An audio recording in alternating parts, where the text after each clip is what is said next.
ಬ್ರಹ್ಮಶ್ರೀ ಪಿತಾಮಹ ಸುಭಾಷ್ ಪತ್ರಿಜಿಯವರಿಗೆ ವಂದಿಸುತ್ತ, ಸುರಮಾಲಾ ಪತ್ರಿಜಿ ಅಮ್ಮನವರಿಗೆ ವಂದಿಸುತ್ತ, PSSM ಮೂವ್ಮೆಂಟ್ನ ಎಲ್ಲ pyramid ಮಾಸ್ಟರ್ಗಳಿಗೆ ವಂದಿಸುತ್ತ, ಹರಿವಾಯುಗುರುಗಳಿಗೆ ವಂದಿಸುತ್ತಾ, ಭಗವಂತ ನಾರಾಯಣನಿಗೆ ವಂದಿಸುತ್ತಾ, ಲೋಕ ಕಲ್ಯಾಣಾರ್ಥವಾಗಿ ಅಂತ ನಡೀತಾ ಇರುವ ನಮ್ಮ ಈ ಧ್ಯಾನ ಯಜ್ಞದಲ್ಲಿ ಭಾಗವಹಿಸಿದಂತೆ ಎಲ್ಲ ಧ್ಯಾನ ಯೋಗಿ ಬಂಧುಗಳಿಗೆ ವಂದಿಸುತ್ತಾ, ನಮ್ಮ ಈ ಧ್ಯಾನ ಯಜ್ಞಕ್ಕೆ ಸಮಸ್ತ ಬ್ರಹ್ಮಾದಿ ದೇವತೆಗಳನ್ನ, ಮೇಲಿನ ಲೋಕಗಳ ಎಲ್ಲ ಆಸ್ಟ್ರಲ್ ಮಾಸ್ಟರ್ಸ್, ಎನ್ಲೈಟರ್ ಮಾಸ್ಟರ್ ಚೈತನ್ಯವನ್ನ ಆವಾಹನೆಯನ್ನು ಮಾಡೋಣ. ಸಪ್ತರ್ಷಿಗಳನ್ನ, ಸಪ್ತರ್ಷಿ ಪತ್ನಿಯರನ್ನ, ತ್ರಿಮೂರ್ತಿಗಳನ್ನ, ತ್ರಿಶಕ್ತಿಯರನ್ನ, ಪ್ರಕೃತಿ ಮಾತೆಯು ಸುಂದರ ಮಾತೆಯನ್ನ, ನಮ್ಮೆಲ್ಲರ ಪೂರ್ಣಾತ್ಮನನ್ನ ಆವಾಹನೆಯನ್ನು ಮಾಡೋಣ. ಸದಾನಂದ ಯೋಗಿಗಳು, ಮಹಾವತಾರ ಬಾಬಾಜಿಯವರು, ರಮಣ ಮಹರ್ಷಿಗಳು, ಲಹರಿ ಮಹರ್ಷಿಗಳು, ರಾಘವೇಂದ್ರ ಸ್ವಾಮಿಗಳು, ಶ್ರೀಧರ ಸ್ವಾಮಿಗಳು, ಸಾಯಿಬಾಬಾ, ದತ್ತಾತ್ರೇಯರು, ಬುದ್ಧ ಭಗವಾನರು, ಮಹಾವೀರರ ಚೈತನ್ಯವನ್ನ ಆವಾಹನೆಯನ್ನು ಮಾಡೋಣ.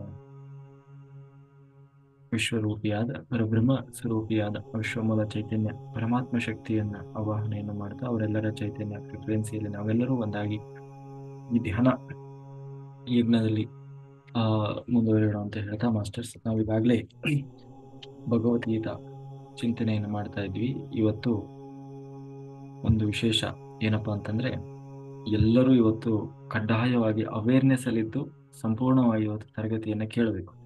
ಯಾಕೆ ಅಂತಂದ್ರೆ, ಇವತ್ತು ಭಗವದ್ಗೀತೆಯ ಉಪಸಂಹಾರ ಅಂದ್ರೆ ಇವತ್ತು ಭಗವದ್ಗೀತೆ ಮುಗಿತಾ ಇದೆ.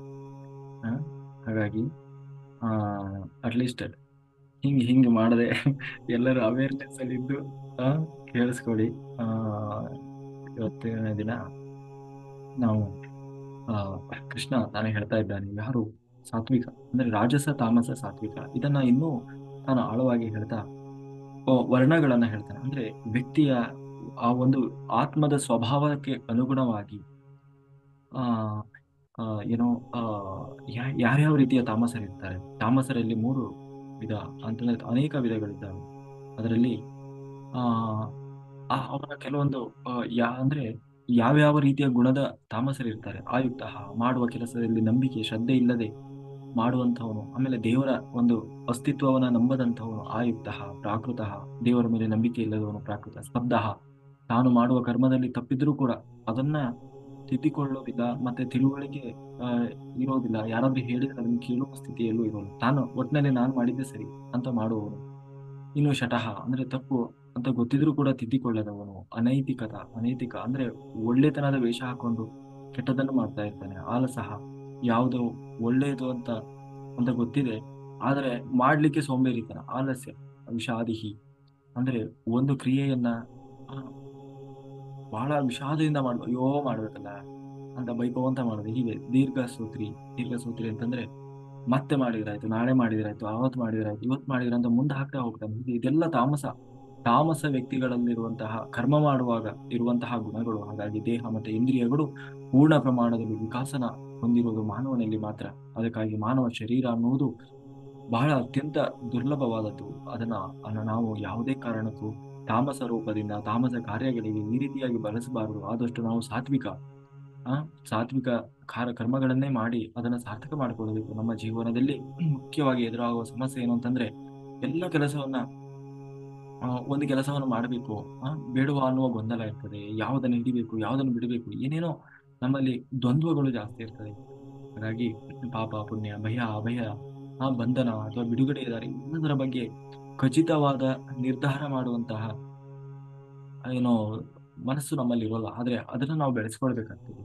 ಆಗ ನಮ್ಮಲ್ಲಿ ದ್ವಂದ್ವತೆ ಅನ್ನೋದು ಇರೋದಿಲ್ಲ. ಹಾಗಾಗಿ ಕೆಲವೊಮ್ಮೆ ಧರ್ಮವನ್ನೇ ನಾವು ಅಧರ್ಮ ಅಂತ ತಿಳಿಬಹುದು, ಅಥವಾ ಅಧರ್ಮವನ್ನೇ ಧರ್ಮ ಅಂತ ತಿಳಿದು ತಪ್ಪು ಆಚರಣೆಯನ್ನ ಮಾಡ್ತಾ ಇರ್ಬೋದು. ಹಾಗಾಗಿ ಈ ರೀತಿ ತಪ್ಪನ್ನ ಮಾಡಿದ್ರೆ ಅದು ರಾಜಸ ಬುದ್ಧಿ. ಜೀವನದಲ್ಲಿ ಉಪಯೋಗ ಬಾರದೇ ಇರುವಂತದ್ದು ವಿಧವಾದಂತ ಮಾಡ್ತಾ ಹೋದಾಗ ಅದು ರಾಜಸ ಬುದ್ಧಿ ಆಗ್ತದೆ. ಹಾಗಾಗಿ ಯಥಾವತ್ತಾಗಿ ಯಾವುದೇ ಇರುವಂತಹ ವಿಷಯವನ್ನ ಯಥಾವತ್ತಾಗಿ ತಿಳ್ಕೊಳ್ಳದೆ ಇನ್ನೇನೇನೋ ತಿಳ್ಕೊಳ್ಳೋದು, ಇದು ತಾಮಸ ಬುದ್ಧಿ. ಹಾಗಾಗಿ ಈ ತರದ ವ್ಯವಸ್ಥೆಯನ್ನು ಮಾಡಬಾರ್ದು. ಯಾರಿಗೆ ಒಳ್ಳೆ ಬುದ್ಧಿ ಇದೆಯೋ ಅವರಿಗೆ ಧೃತಿ ಇರ್ತದೆ. ಧೃತಿ ಅಂತಂದ್ರೆ ಒಂದು ಏನಂತೀವಿ, ಧೈರ್ಯ, ಆತ್ಮವಿಶ್ವಾಸ. ಅಂದ್ರೆ ಯಾವುದನ್ನು ಮಾಡ್ಲಿಕ್ಕೆ ಅವರಿಗೆ ಭಯ ಇರೋದು. ಭಗವಂತ ಅಂದ್ರೆ ಒಂದು ಒಳ್ಳೆಯ ಯೂನಿವರ್ಸ್ ನನಗೆ ಹೆಲ್ಪ್ ಮಾಡೇ ಮಾಡ್ತದೆ, ದೇವರು ನನಗೆ ಹೆಲ್ಪ್ ಮಾಡೇ ಮಾಡ್ತಾನೆ. ಈ ರೀತಿ ಒಂದು ಅಭಯವಾದಂತಹ ಏನನ್ನು ಮಾಡ್ಲಿಕ್ಕೆ ಅವನಿಗೆ ಧೈರ್ಯ ಇರ್ತದೆ. ನಾವು ಹೇಳಿದ್ವಿ ಅಷ್ಟಲಕ್ಷ್ಮಿ ಅಂತ ಹೇಳಿ. ಯಾವ ಲಕ್ಷ್ಮಿ ಕೈ ಕೊಟ್ಟರು ಮನುಷ್ಯ ಬದುಕಬಹುದಂತೆ, ಆದ್ರೆ ಧೈರ್ಯ ಲಕ್ಷ್ಮಿ ಮಾತ್ರ ಕೈ ಕೊಡಬಾರದು. ಧನಲಕ್ಷ್ಮಿ, ಸಂತಾನ ಲಕ್ಷ್ಮಿ, ಏನೇನೋ ಲಕ್ಷ್ಮಿ ಇರ್ತಾರಲ್ವಾ, ಆ ಎಲ್ಲ ಲಕ್ಷ್ಮಿ, ಯಾವ ಲಕ್ಷ್ಮಿ ಹೋದ್ರೂ ಸಮಸ್ಯೆ ಇಲ್ಲ ಅಂತ. ಆದ್ರೆ ಎಲ್ಲ ಲಕ್ಷ್ಮಿಯನ್ನ ಮತ್ತೆ ಪುನಃ ಪಡಿಬೋದಂತೆ. ಯಾವ ಲಕ್ಷ್ಮಿ ಇದ್ರೆ ಧೈರ್ಯ ಲಕ್ಷ್ಮಿ ಇದೆ. ಅವಳು ಧೈರ್ಯ ಲಕ್ಷ್ಮಿ ಯಾವ ಲಕ್ಷ್ಮಿನೂ ಇಲ್ಲ. ಎಲ್ಲ ಲಕ್ಷ್ಮಿ ಇದ್ರೂ ಏನ್ ಪ್ರಯೋಜನ ಆಗಲ್ಲ. ಹಾಗಾಗಿ ಧೈರ್ಯಕ್ಕೆ ಅಷ್ಟು ಧೃತಿ ಮಹತ್ವ ಇದೆ. ಹಾಗಾಗಿ ಯಾವ ಧೃತಿಯಿಂದ ಮನಸ್ಸು, ದೇಹ, ಇಂದ್ರಿಯಗಳು ದಾರಿ ತಪ್ಪದೆ ಒಂದಕ್ಕೊಂದು ನಾವು ಅವುಗಳನ್ನ ನಮ್ಮ ಅಂದ್ರೆ ಧರ್ಮ ಏನು ಕರ್ಮಯೋಗ, ಜ್ಞಾನ ಯೋಗ, ಭಕ್ತಿ ಯೋಗ, ಧ್ಯಾನ ಯೋಗ, ಹೀಗೆ ಅದನ್ನ ನಾವು ಆ ಮಾರ್ಗದಲ್ಲಿ ಒಯ್ಲಿಕ್ಕೆ ಅದು ಸಹಾಯಕ ಆಗ್ತದೆ. ಹಾಗಾಗಿ ಹೇಗೆ ತಾಯಿ ತನ್ನ ಮಗುವನ್ನ ನಿಸ್ವಾರ್ಥವಾಗಿ ಬೆಳೆಸ್ತಾಳೆ ಕೇವಲ ನನ್ನ ಮಗು ಅನ್ನುವ ಭಾವನೆಯಿಂದ, ಹಾಗೆ ನಾವು ಕೂಡ ಕೇವಲ ನನ್ನ ಭಗವಂತ ಅನ್ನುವ ಸ್ಥಿತಿಯಿಂದ ಇದು ಭಗವಂತನಿಗಾಗಿ ಮಾಡ್ತಾ ಇದ್ದೇನೆ ಅನ್ನುವುದನ್ನ ಅನುಸಂಧಾನ ಇಟ್ಟುಕೊಂಡು ಪ್ರತಿಯೊಂದು ಕರ್ಮವನ್ನು ಮಾಡ್ತಾ ಹೋಗಬೇಕು. ಆಗ ನಾವು ಮಾಡುವ ಪ್ರತಿಯೊಂದು ಕರ್ಮ ಸಾರ್ಥಕವಾಗ್ತದೆ. ಹಾಗಾಗಿ ಮನುಷ್ಯ ಒಟ್ಟಾಗಿ ಜೀವನದಲ್ಲಿ ಬಯಸೋದು ಸುಖವನ್ನೇ, ಎಲ್ಲರನ್ನ ಬಯಸೋದು ಸುಖನೇ ಅಲ್ವಾ. ಕೊನೆಗೆ ಮೋಕ್ಷ ಬೇಕು ಅಂತ ಬಯಸುವುದು ಯಾಕೆ ಅಂತಂದ್ರೆ, ಈ ಸಂಸಾರ ಅನ್ನುವ ದುಃಖ ಸಾಗರದಿಂದ ತಪ್ಪಿಸಿಕೊಳ್ಬೇಕು, ಇದು ಬೇಡ ಅದು ಬೇಡ, ಸಾವು ದುಃಖ ಎಲ್ಲದರ ಮೂಲ ಎಲ್ಲರೂ ಇವತ್ತು ಎಲ್ಲ ಬಿಟ್ಟು ಹೋಗಿ ಹಿಮಾಲಯದಲ್ಲಿ ಕುತ್ಕೊಂಡು ತಪಸ್ಸು ಮಾಡ್ತಾ ಇದ್ದಾರೆ, ಧ್ಯಾನ ಮಾಡ್ತಾ ಇದ್ದಾರೆ, ಏನೇನೆಲ್ಲ ತ್ಯಾಗ ಮಾಡಿ ಮಾಡ್ತಾ ಇದ್ದಾರೆ. ಎಲ್ಲದರ ಮೂಲ ಉದ್ದೇಶ ಏನು ಅಂತಂದ್ರೆ ಕೊನೆಗೆ ಸುಖವನ್ನೇ ಬಯಸು. ಆದ್ರೆ ಆತನ ಜೀವನದ ಕೊನೆಯ ಗುರಿ ಯಾವುದು? ಸುಖ. ಆದ್ರೆ ನಿಜವಾದ ಸುಖ ಯಾವುದು? ಸುಖದಲ್ಲೂ ಕೂಡ ಮೂರು ರೀತಿಯ ಸುಖ ಇರ್ತದೆ. ಅಂದ್ರೆ ಇಲ್ಲಿ ಅನುಭವಿಸುವ ಕೆಲವು ಸುಖಗಳು ಯಾವುದು, ಯಾವುದೇ ವಿಷಯ, ಯಾವ ಒಂದು ಸುಖ ಅದು ಖುಷಿ ಆರಂಭದಿಂದಲೂ ಖುಷಿ ಕೊಡ್ತಾ ಇದೆ, ಅದು ನಿಜವಾದ ಸುಖ ಅಲ್ಲ. ಅಂದ್ರೆ ಅದು ಸಾತ್ವಿಕವಾದ ಸುಖ ಅಲ್ಲ. ಅಂದ್ರೆ ಮೊದಲು ಬಹಳ ಕಷ್ಟಪಡ್ತದೆ, ಅಂದ್ರೆ ಕಷ್ಟಪಡದೆ ಅನಾಯಾಸವಾಗಿ ಬರುವಂತಹ ಸುಖ ಏನಿದೆ ಅದು ಸುಖ ಅಲ್ಲ, ಅದು ಮೋಹ. ಅಂತಂದ್ರೆ ಉದಾಹರಣೆಗೆ ಓದಲ್ಲ ಬರೆಯೋಲ್ಲ, ಆ ಆರಾಮ್ಸೆ ಕ್ಲಾಸಿಗೆ ಹೋಗ್ತಾನೆ, ಬಂಕ್ ಹೊಡಿತಾನೆ, ಹಿಂಗೆ ಲಾಸ್ಟಿಗೆ ಆದ್ರೆ ಅವನಿಗೆ ಅದರಲ್ಲಿ ಖುಷಿ ಪಡ್ತಾ ಇರ್ತಾನೆ. ಅಂದ್ರೆ ಅವ್ನು ಕಷ್ಟ ಪಡೋದಿಲ್ಲ ಜಾಸ್ತಿ. ಆದ್ರೆ ಇನ್ನೊಬ್ಬ ಇರ್ತಾನೆ, ಬರೀ ಒಂದು ಟ್ಯೂಷನ್ ಕ್ಲಾಸು ನೋಟು ಏನು ಹೋಮ್ ವರ್ಕ್ ಅದು ಇದು ಎಕ್ಸಾಮ್ ಅಂತ ಹೇಳಿ ಬರೀ ಓದು ಓದು ಓದು, ಯಾವುದ್ರಲ್ಲೂ ಸುಖ ಪಡೋಲ್ಲ. ಆದ್ರೆ ಕೊನೆಗೆ ಒಂದಿನ ಅವನು ರ್ಯಾಂಕ್ ಬರ್ತಾನೆ. ಅಂದ್ರೆ ಕಷ್ಟಪಟ್ಟು ಸಂಪಾದನೆ ಇಷ್ಟೆಲ್ಲ ಪ್ರಯತ್ನ ಮಾಡಿ ಮಾಡಿ ಮಾಡಿ ಕೊನೆಗೆ ಬಂತಲ್ವ ಸುಖ, ಅದು ಶಾಶ್ವತವಾದ ಸುಖ, ಮತ್ತೆ ಅದು ಸಾತ್ವಿಕವಾದ ಸುಖ. ಹಾಗಾಗಿ ಆತ್ಮ ಬುದ್ಧಿ ಪ್ರಸಾದ ಜಂ ಅಂತಂದ್ರೆ ಅಪೂರ್ವ, ಅಂದ್ರೆ ಆತ್ಮ ಪ್ರಸಾದ ಅಂದ್ರೆ ದೇವರ ಅನುಗ್ರಹದಿಂದ ಪಡೆಯುವಂತಹ ಸುಖ ಏನಿದೆ ಅದು ಸಾತ್ವಿಕವಾದ ಸುಖ ಆಗ್ತದೆ. ಕಷ್ಟಪಟ್ಟು ತುಂಬಾ ಶ್ರಮ ವಹಿಸಿ ಬಯಸಿ ಬಯಸಿ ಬಯಸಿ ಅದಕ್ಕಾಗಿ ಸಂಪೂರ್ಣ ತಾನು ಎಫರ್ಟ್ ಅನ್ನು ಹಾಕಿ ಪಡೆದಾನಲ್ವ, ಅದು ಸಾತ್ವಿಕವಾದ ಆ ಏನು ಸುಖ ಅಂತ ಅನಿಸ್ಕೊಳ್ತದೆ. ಹಾಗಾಗಿ ಯಾವುದು ಮೊದಲು ಅನುಭವಿಸುವಾಗ ಬಹಳ ಸುಖವನ್ನ ಕೊಟ್ಟು ಆನಂತರ ಅದರ ಪರಿಣಾಮ ದುಃಖಕರವಾಗಿರ್ತದೋ ಅದು ರಾಜಸವಾದ ಸುಖ. ಹಾಗಾಗಿ ಅದು ಬಾಹ್ಯ ಸುಖ ಅಲ್ವಾ. ಸ್ವೀಟ್ ಅಂದ್ರೆ ಬಹಳ ಇಷ್ಟ, ತಿಂದ ತಿಂದ ತಿಂದ ಲಾಸ್ಟಿಗೆ ಶುಗರ್ ಬಂತು. ಕೊನೆಗೆ ಅಂದ್ರೆ ಲಾಸ್ಟಿಗೆ ಎಂಡ್ ಆಗೋದು ದುಃಖದಲ್ಲಿ, ಅದು ರಾಜಸವಾದ ಸುಖ. ಹೀಗೆ ವಿಷಯ ಸುಖವನ್ನ ಅನುಭವಿಸುವುದು ತಪ್ಪಲ್ಲ, ಆದ್ರೆ ಅನುಭವಿಸಿ ಅದನ್ನ ಮೀರಿ ನಿಲ್ಲುವುದು ಬಹಳ ಮುಖ್ಯ ಅಲ್ವಾ. ಯಾಕೆಂದ್ರೆ ಇವತ್ತು ಆ, ಏನು ಏನು ಉದಾಹರಣೆಗೆ ಮದ ಮತ್ಸರ ಕಾಮ ಕ್ರೋಧ ಲೋಭ ಎಲ್ಲವನ್ನ ಅನುಭವಿಸ್ಲಿಕ್ಕಾಗಿ ಅಂತಲೇ ಸಂಸಾರ ಅನ್ನೋ ಒಂದು ವ್ಯವಸ್ಥೆ ಇದೆ. ಅದರ ಅರ್ಥ ಏನಂದ್ರೆ ನೀನು ಅದನ್ನ ಮೀರಿ ನಿಲ್ಲಬೇಕು ಅಂತ. ಅಂದ್ರೆ ಈಗ ಏನಾಗ್ತದೆ ಅಂತಂದ್ರೆ ನಾವು ನಿಗ್ರಹ ಮಾಡಿ ಅದನ್ನ ನಾವು ಮೀರ್ತೀನಿ ಅಂತಂದ್ರೆ ಸಾಧ್ಯ ಇಲ್ಲ. ಅದನ್ನ ಅನುಭವಿಸಿ ಅನುಭವಿಸಿ ಕೊನೆಗೆ ಏನು ಇಲ್ಲ ಇದರಲ್ಲಿ ಅನ್ನುವ ಸ್ಥಿತಿಯನ್ನ ತಲುಪಬೇಕು ಅವನು. ಅಥವಾ ಇಷ್ಟೇನ ಇದರಲ್ಲಿ ಅನ್ನುವ ಸ್ಥಿತಿಯನ್ನ ತಲುಪಬೇಕು, ಅದು ಅದನ್ನ ಮೀರಿ ನಿಲ್ಲುವ ಸ್ಥಿತಿ. ಹಾಗಾಗಿ ಒಂದು ಆ ಏನು ಹ್ಮ್ ಹಾಗೆ ಉದಾಹರಣೆಗೆ ಬಹಳ ಬಹಳ ಇಷ್ಟ ಅವನಿಗೆ ತಿಂದ ಏನು ಸ್ವೀಟು ಅಥವಾ ಯಾವುದೋ ಒಂದು ಆಹಾರ ಎಲ್ಲಿವರೆಗೆ ತಿನ್ಲಿಕ್ಕೆ ಸಾಧ್ಯ, ಅವನ ಕೆಪಾಸಿಟಿ ಇರುವವರೆಗೂ ತಿನ್ಲಿಕ್ಕೆ ಸಾಧ್ಯ. ಅಥವಾ ತಿನ್ನೋದಕ್ಕಿಂತ ಮುಂಚೆ ಎಷ್ಟು ಆಸೆ ಇರ್ತದೆ, ನನಗೆ ಅದು ತಿನ್ಬೇಕು ತಿನ್ಬೇಕು ತಿನ್ಬೇಕು ಅಂತ. ಅದೇ ಯಾವಾಗ ಅವನಿಗೆ ತಿನ್ನಪ್ಪ ನೀನ್ ಎಷ್ಟು ತಿಂತೀಯ ತಿನ್ನು ಅಂತ ಕಿಟ್ಟಾಗ ಒಂದ್ ತಿಂತಾನೆ, ಎರಡು ತಿಂತಾನೆ, 10 ತಿಂತಾನೆ. ಆಮೇಲೆ ಎಷ್ಟಿದ್ರು ಎಷ್ಟು ತಿನ್ಲಿಕ್ಕೆ ಆಗ್ತದೆ, ಅಯ್ಯೋ ಸಾಕಪ್ಪ ನನಗೆ, ಕೊನೆಗೆ ನನಗೆ ಏನೋ ತಿಂದಿದ್ದು ಕೂಡ ವಾಂತಿ ಬರ್ತದೆ ಅನ್ನುವ ಸ್ಥಿತಿಯನ್ನ ತಲುಪ್ತಾನೆ. ಅದೇ ಹಾಗೆ ಸುಮ್ಮನೆ ಎದುರು ಇಟ್ಟು ತಿನ್ಬೇಡ ತಿನ್ಬೇಡ ತಿನ್ಬೇಡ ಅಂತಿದ್ರೆ ಅವನಿಗೆ ಅದನ್ನ ನಿಯಂತ್ರಣ ಮಾಡ್ಲಿಕ್ಕೆ ಆಗಲ್ಲ. ಹಾಗೆ ಸಂಸಾರ ಅನ್ನೋದು ಹಾಗೆ, ಅದರಲ್ಲಿ ಬಿದ್ದು ಒದ್ದಾಡಿ ಅದನ್ನೆಲ್ಲ ಅನುಭವಿಸಿ ಫೀಲ್ ಮಾಡಿ ಕೊನೆಗೆ ಏನು ಇಲ್ಲ ಇದರಲ್ಲಿ ಸಾರ ಅನ್ನುವ ಸ್ಥಿತಿಯನ್ನ ತಲುಪುದು. ಅದು ಬಿಟ್ಟು ನಾನು ಸುಮ್ಮನೆ ನಾನು ನೋಡಲ್ಲ ನಾನು ಆಗಲ್ಲ ಇದಿಲ್ಲ ಅಂತ ನಿಯಂತ್ರಣ ಮಾಡ್ತಾ ಇದ್ದಾರೆ ಅಂದ್ರೆ ಮೂಲತಃ ಅದನ್ನೇ ಯೋಚನೆ ಮಾಡ್ತಾ ಇರ್ತಾನೆ ಹೊರತು ಅದನ್ನ ಮೀರಿ ನಿಲ್ಲುವ ಸ್ಥಿತಿಯನ್ನು ಅವನು ತಲುಪೋದಿಲ್ಲ. ಹಾಗಾಗಿ ಅದಕ್ಕಾಗಿಯೇ ನಾವು ಆ ಆ ಒಂದು ಆ ರೀತಿ ಅದನ್ನ ಅನುಭವಿಸಿ ಸಾತ್ವಿಕ ರೀತಿಯಲ್ಲಿ ಅನುಭವಿಸಿ ಅದನ್ನ ಮೀರಿ ನಿಲ್ಲುವ ಪ್ರಯತ್ನ ಮಾಡಬೇಕು. ಹಾಗಾಗಿ ಮನುಷ್ಯನನ್ನ ವಾಸ್ತವ ಪ್ರಪಂಚದಿಂದ ಭ್ರಮೆಗೆ ತಳ್ಳಿ ಅವನನ್ನ ಮೋಹದ ಬಲೆಯಲ್ಲಿ ಬೀಳಿಸುವಂಥದ್ದು ಏನಿದೆ, ಬುದ್ಧಿಗೆ ಎಡೆಯನ್ನಾಗಿ ಮಾಡೋದಿರ್ಬೋದು, ಅದು ಸಂತೋಷದ ಭ್ರಮೆ ಹುಟ್ಟಿಸುವುದು. ಅಂದ್ರೆ ನೋಡಿ ಇವತ್ತು ಎಣ್ಣೆ ಕುಡಿದು ತೇಲ್ತಿರ್ತಾರ, ಅವ್ರಿಗೆ ಚರಂಡಿಯಲ್ಲಿ ಬಿದ್ರು ಅವನು ನಾನು ಸುಖದ ಸುಪ್ಪತ್ತಿಗೆಯಲ್ಲಿ ತೇಲ ಮಲಗಿದ್ದೇನೋ ಏನೋ ಅನ್ನುವಷ್ಟು ಫೀಲ್ ಮಾಡ್ತಾ ಇರ್ತಾನ ಅವ್ನು. ಅಂದ್ರೆ ಇದು ತಾಮಸವಾದ ಸುಖ. ಅಂದ್ರೆ ಈ ತರ ಮದ್ಯಪಾನ ಇರ್ಬೋದು, ಧೂಮಪಾನ, ಅಥವಾ ಯಾವುದೋ ಕೆಟ್ಟ ಇದರಲ್ಲಿ ಬಿದ್ದು ಅವನು ಅದನ್ನೇ ಏನೋ ಆ ಬಹಳ ಒಳ್ಳೆ ಸ್ಥಿತಿಯಲ್ಲಿದ್ದೇನೆ ಅಂತ ಅದನ್ನು ಫೀಲ್ ಮಾಡ್ತಾ ಇರ್ತಾನದು. ಅದು ಆ ಇದಾಗ್ತದೆ. ಹಾಗಾಗಿ ಸೋಮೇರಿತನದಿಂದ ಬರುವಂತ ಸುಖ, ಅಥವಾ 3 ಹೊತ್ತು ಮಲಗೋದು ಮಲಗೋದು ಮಲಗೋದು, ಅದರಿಂದನೂ ಸುಖ ಸಿಗ್ತದೆ. ಆದ್ರೆ ಅದೆಲ್ಲ ತಾಮಸವಾದಂತಹ ಸುಖ. ಹಾಗಾಗಿ ಈ ತರದ ನಾವು ಯಾವುದನ್ನ ಸಾತ್ವಿಕವಾದ ಸುಖವನ್ನ ಪಡೆಯುವ ಪ್ರಯತ್ನ ಮಾಡಬೇಕು ಯಾವಾಗಲೂ. ಹಾಗಾಗಿ ಆ ಈ ಭೂಮಿಯಲ್ಲಿ ಆಗಲಿ ಸತ್ಯಲೋಕದ ತನಕ ಯಾವುದೇ ದೇವತಾ ಲೋಕ ಇರಲಿ, ಸಮಸ್ತ ಜೀವಜಾತಗಳು ಕೂಡ ಈ ಪ್ರಕೃತಿಯಿಂದ ನಿರ್ಮಿತವಾದಂತಹ ಈ ತ್ರಿಗುಣಗಳಿಂದ ನಿಯಂತ್ರಿಸಲ್ಪಟ್ಟಿರ್ತಾರೆ. ಅಂದ್ರೆ ಸಾತ್ವಿಕ, ರಾಜಸ, ತಾಮಸ ಅಂತ ಹೇಳಿ. ಹಾಗಾಗಿ ಅದನ್ನ ಮೀರಿ ನಿಲ್ಲುವುದು ಅಷ್ಟು ಏನೋ ಸುಲಭ ಇಲ್ಲ, ಅದಕ್ಕೆ ಪ್ರಯತ್ನ ಮಾಡಬೇಕು. ಜೀವದ ಅಂದ್ರೆ ಪ್ರತಿಯೊಂದು ಆತ್ಮದ ಸ್ವಭಾವಕ್ಕೆ ಅನುಗುಣವಾಗಿ ಮೋಕ್ಷವೇ ಯೋಗ್ಯವಾದಂತಹ ಮಾನವರಲ್ಲಿ 4 ವಿಧವನ್ನ, ಅಂದ್ರೆ 4 ವರ್ಣ, ಅವ ಏನು ಕೃಷ್ಣ ತಾನೇ ಹೇಳ್ಕೊಂಡು ಹೋಗ್ತಾ ಇದ್ದಾನೆ. 4 ವರ್ಣಗಳು ಅಂದ್ರೆ ನಾವು ಹೇಳ್ತೀವಲ್ಲ, ಬ್ರಾಹ್ಮಣ, ಕ್ಷತ್ರಿಯ, ವೈಶ್ಯ, ಶೂದ್ರ. ಇದು ಜಾತಿ ಅಲ್ಲ.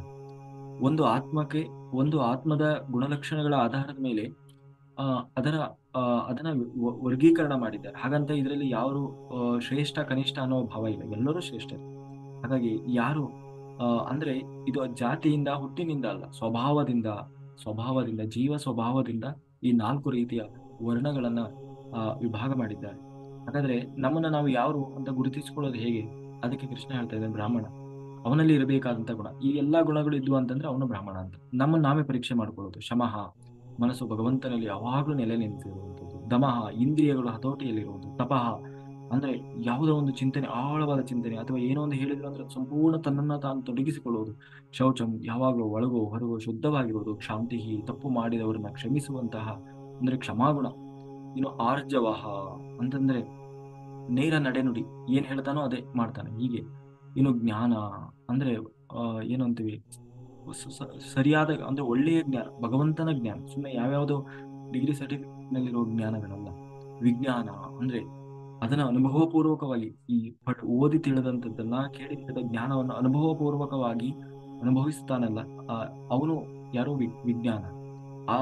ಆಸ್ತಿಕ್ಯ ಅಂತಂದ್ರೆ ಯಾವಾಗಲೂ ಭಗವಂತನ ಮೇಲೆ ಭರವಸೆ, ದೇವರಿದ್ದಾನೆ, ಅವನನ್ನು ರಕ್ಷಣೆ ಮಾಡಿಯೇ ಮಾಡ್ತಾನೆ. ಈ ತರದ ಒಂದು ಇದೇನಿದೆ, ಇದು ಎಲ್ಲ ಗುಣಗಳು ಯಾರಲ್ಲಿ ಇರ್ತದೆ ಅವನನ್ನ ನಾವು ಏನಂತ ತಿಳಿಬಹುದು ಅಂತಂದ್ರೆ ಬ್ರಾಹ್ಮಣ ಅಂತೇಳಿ. ಹಾಗಾಗಿ ಹುಟ್ಟಿನಿಂದ ಬ್ರಾಹ್ಮಣನಲ್ಲ, ಸ್ವಭಾವದಿಂದ ಬ್ರಾಹ್ಮಣ.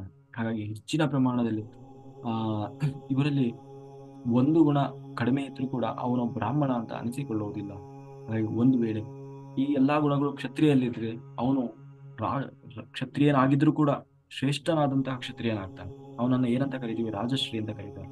ಈಗ ಉದಾಹರಣೆಗೆ ಜನಕ ಮಹಾರಾಜ, ಇವರೆಲ್ಲ ರಾಜ ಋಷಿಗಳು, ಅಂದ್ರೆ ರಾಜರ ಹಾಗೆ ಇದ್ರೂ ಕೂಡ ಋಷಿಗಳ ಹಾಗೆ ಜೀವನ ಮಾಡ್ತಾ ಇದ್ದಾರೆ ಅಂತ ಅದರ ಅರ್ಥ. ರಾಜ ಋಷಿ, ಅದಕ್ಕೆ ರಾಜಶ್ರೀ ಅಂತ ಕರೀತಾರೆ. ಇನ್ನು ಕ್ಷತ್ರಿಯನಾದವು ಶೌರ್ಯಂ, ಎದುರಾಳಿಗಳನ್ನ ಬಗ್ಗು ಬಡಿಯುವಂತಹ ಶಕ್ತಿ, ತೇಜಸ್ಸು.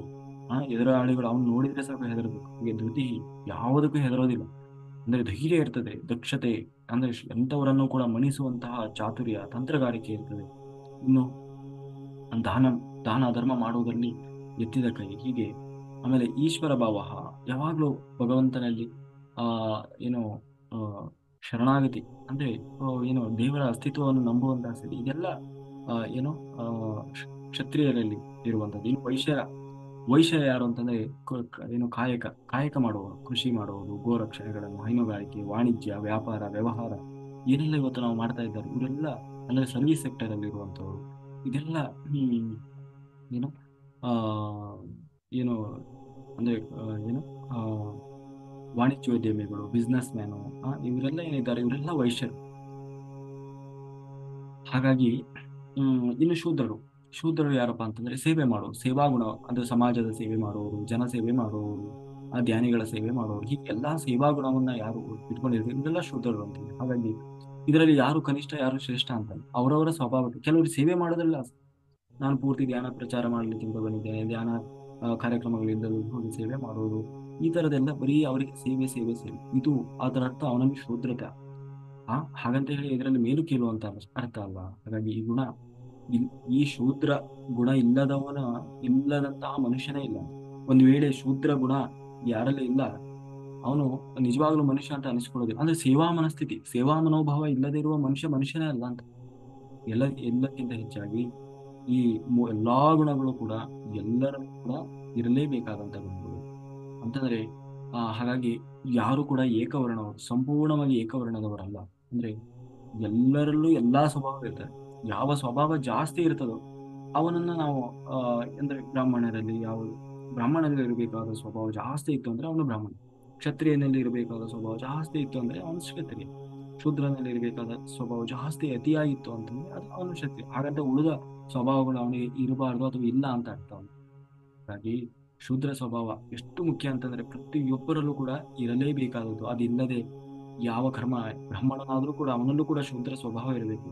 ಆ ಏನು ಸೇವಾ ಮನೋಭಾವ ಇರಬೇಕು. ಗುರುಗಳ ಸೇವೆ, ಮಹಾತ್ಮರ ಸೇವೆ, ಜ್ಞಾನಿಗಳ ಸೇವೆ, ಸಮಾಜದ ಸೇವೆ, ಗೋವುಗಳ ಸೇವೆ, ಹೀಗೆ ಎಲ್ಲ ಸೇವಾ ಮಾಡುವ ಮನೋಭಾವ ಅವನಲ್ಲೂ ಕೂಡ ಇರಬೇಕಾಗ್ತದೆ. ಹಾಗಾಗಿ ಎಲ್ಲರಲ್ಲೂ ಎಲ್ಲಾ ರೀತಿಯ ವರ್ಣಗಳು ಸಹಜವಾಗಿ ಇರ್ತವೆ. ಹಾಗಾಗಿ ಅವರಲ್ಲಿ ಏನು ಆ ಕೃಷ್ಣ ಹೇಳ್ತಾ ಇದ್ದಾರೆ ನೋಡು, ಯಾರು ಏನೇ ಇರಲಿ ಅವರವರ ಪಾಲಿನ ಕರ್ಮ ಏನಿದೆ ಸ್ವಕರ್ಮ, ಆ ಕರ್ಮವನ್ನು ಅವ್ರು ಮಾಡಬೇಕು.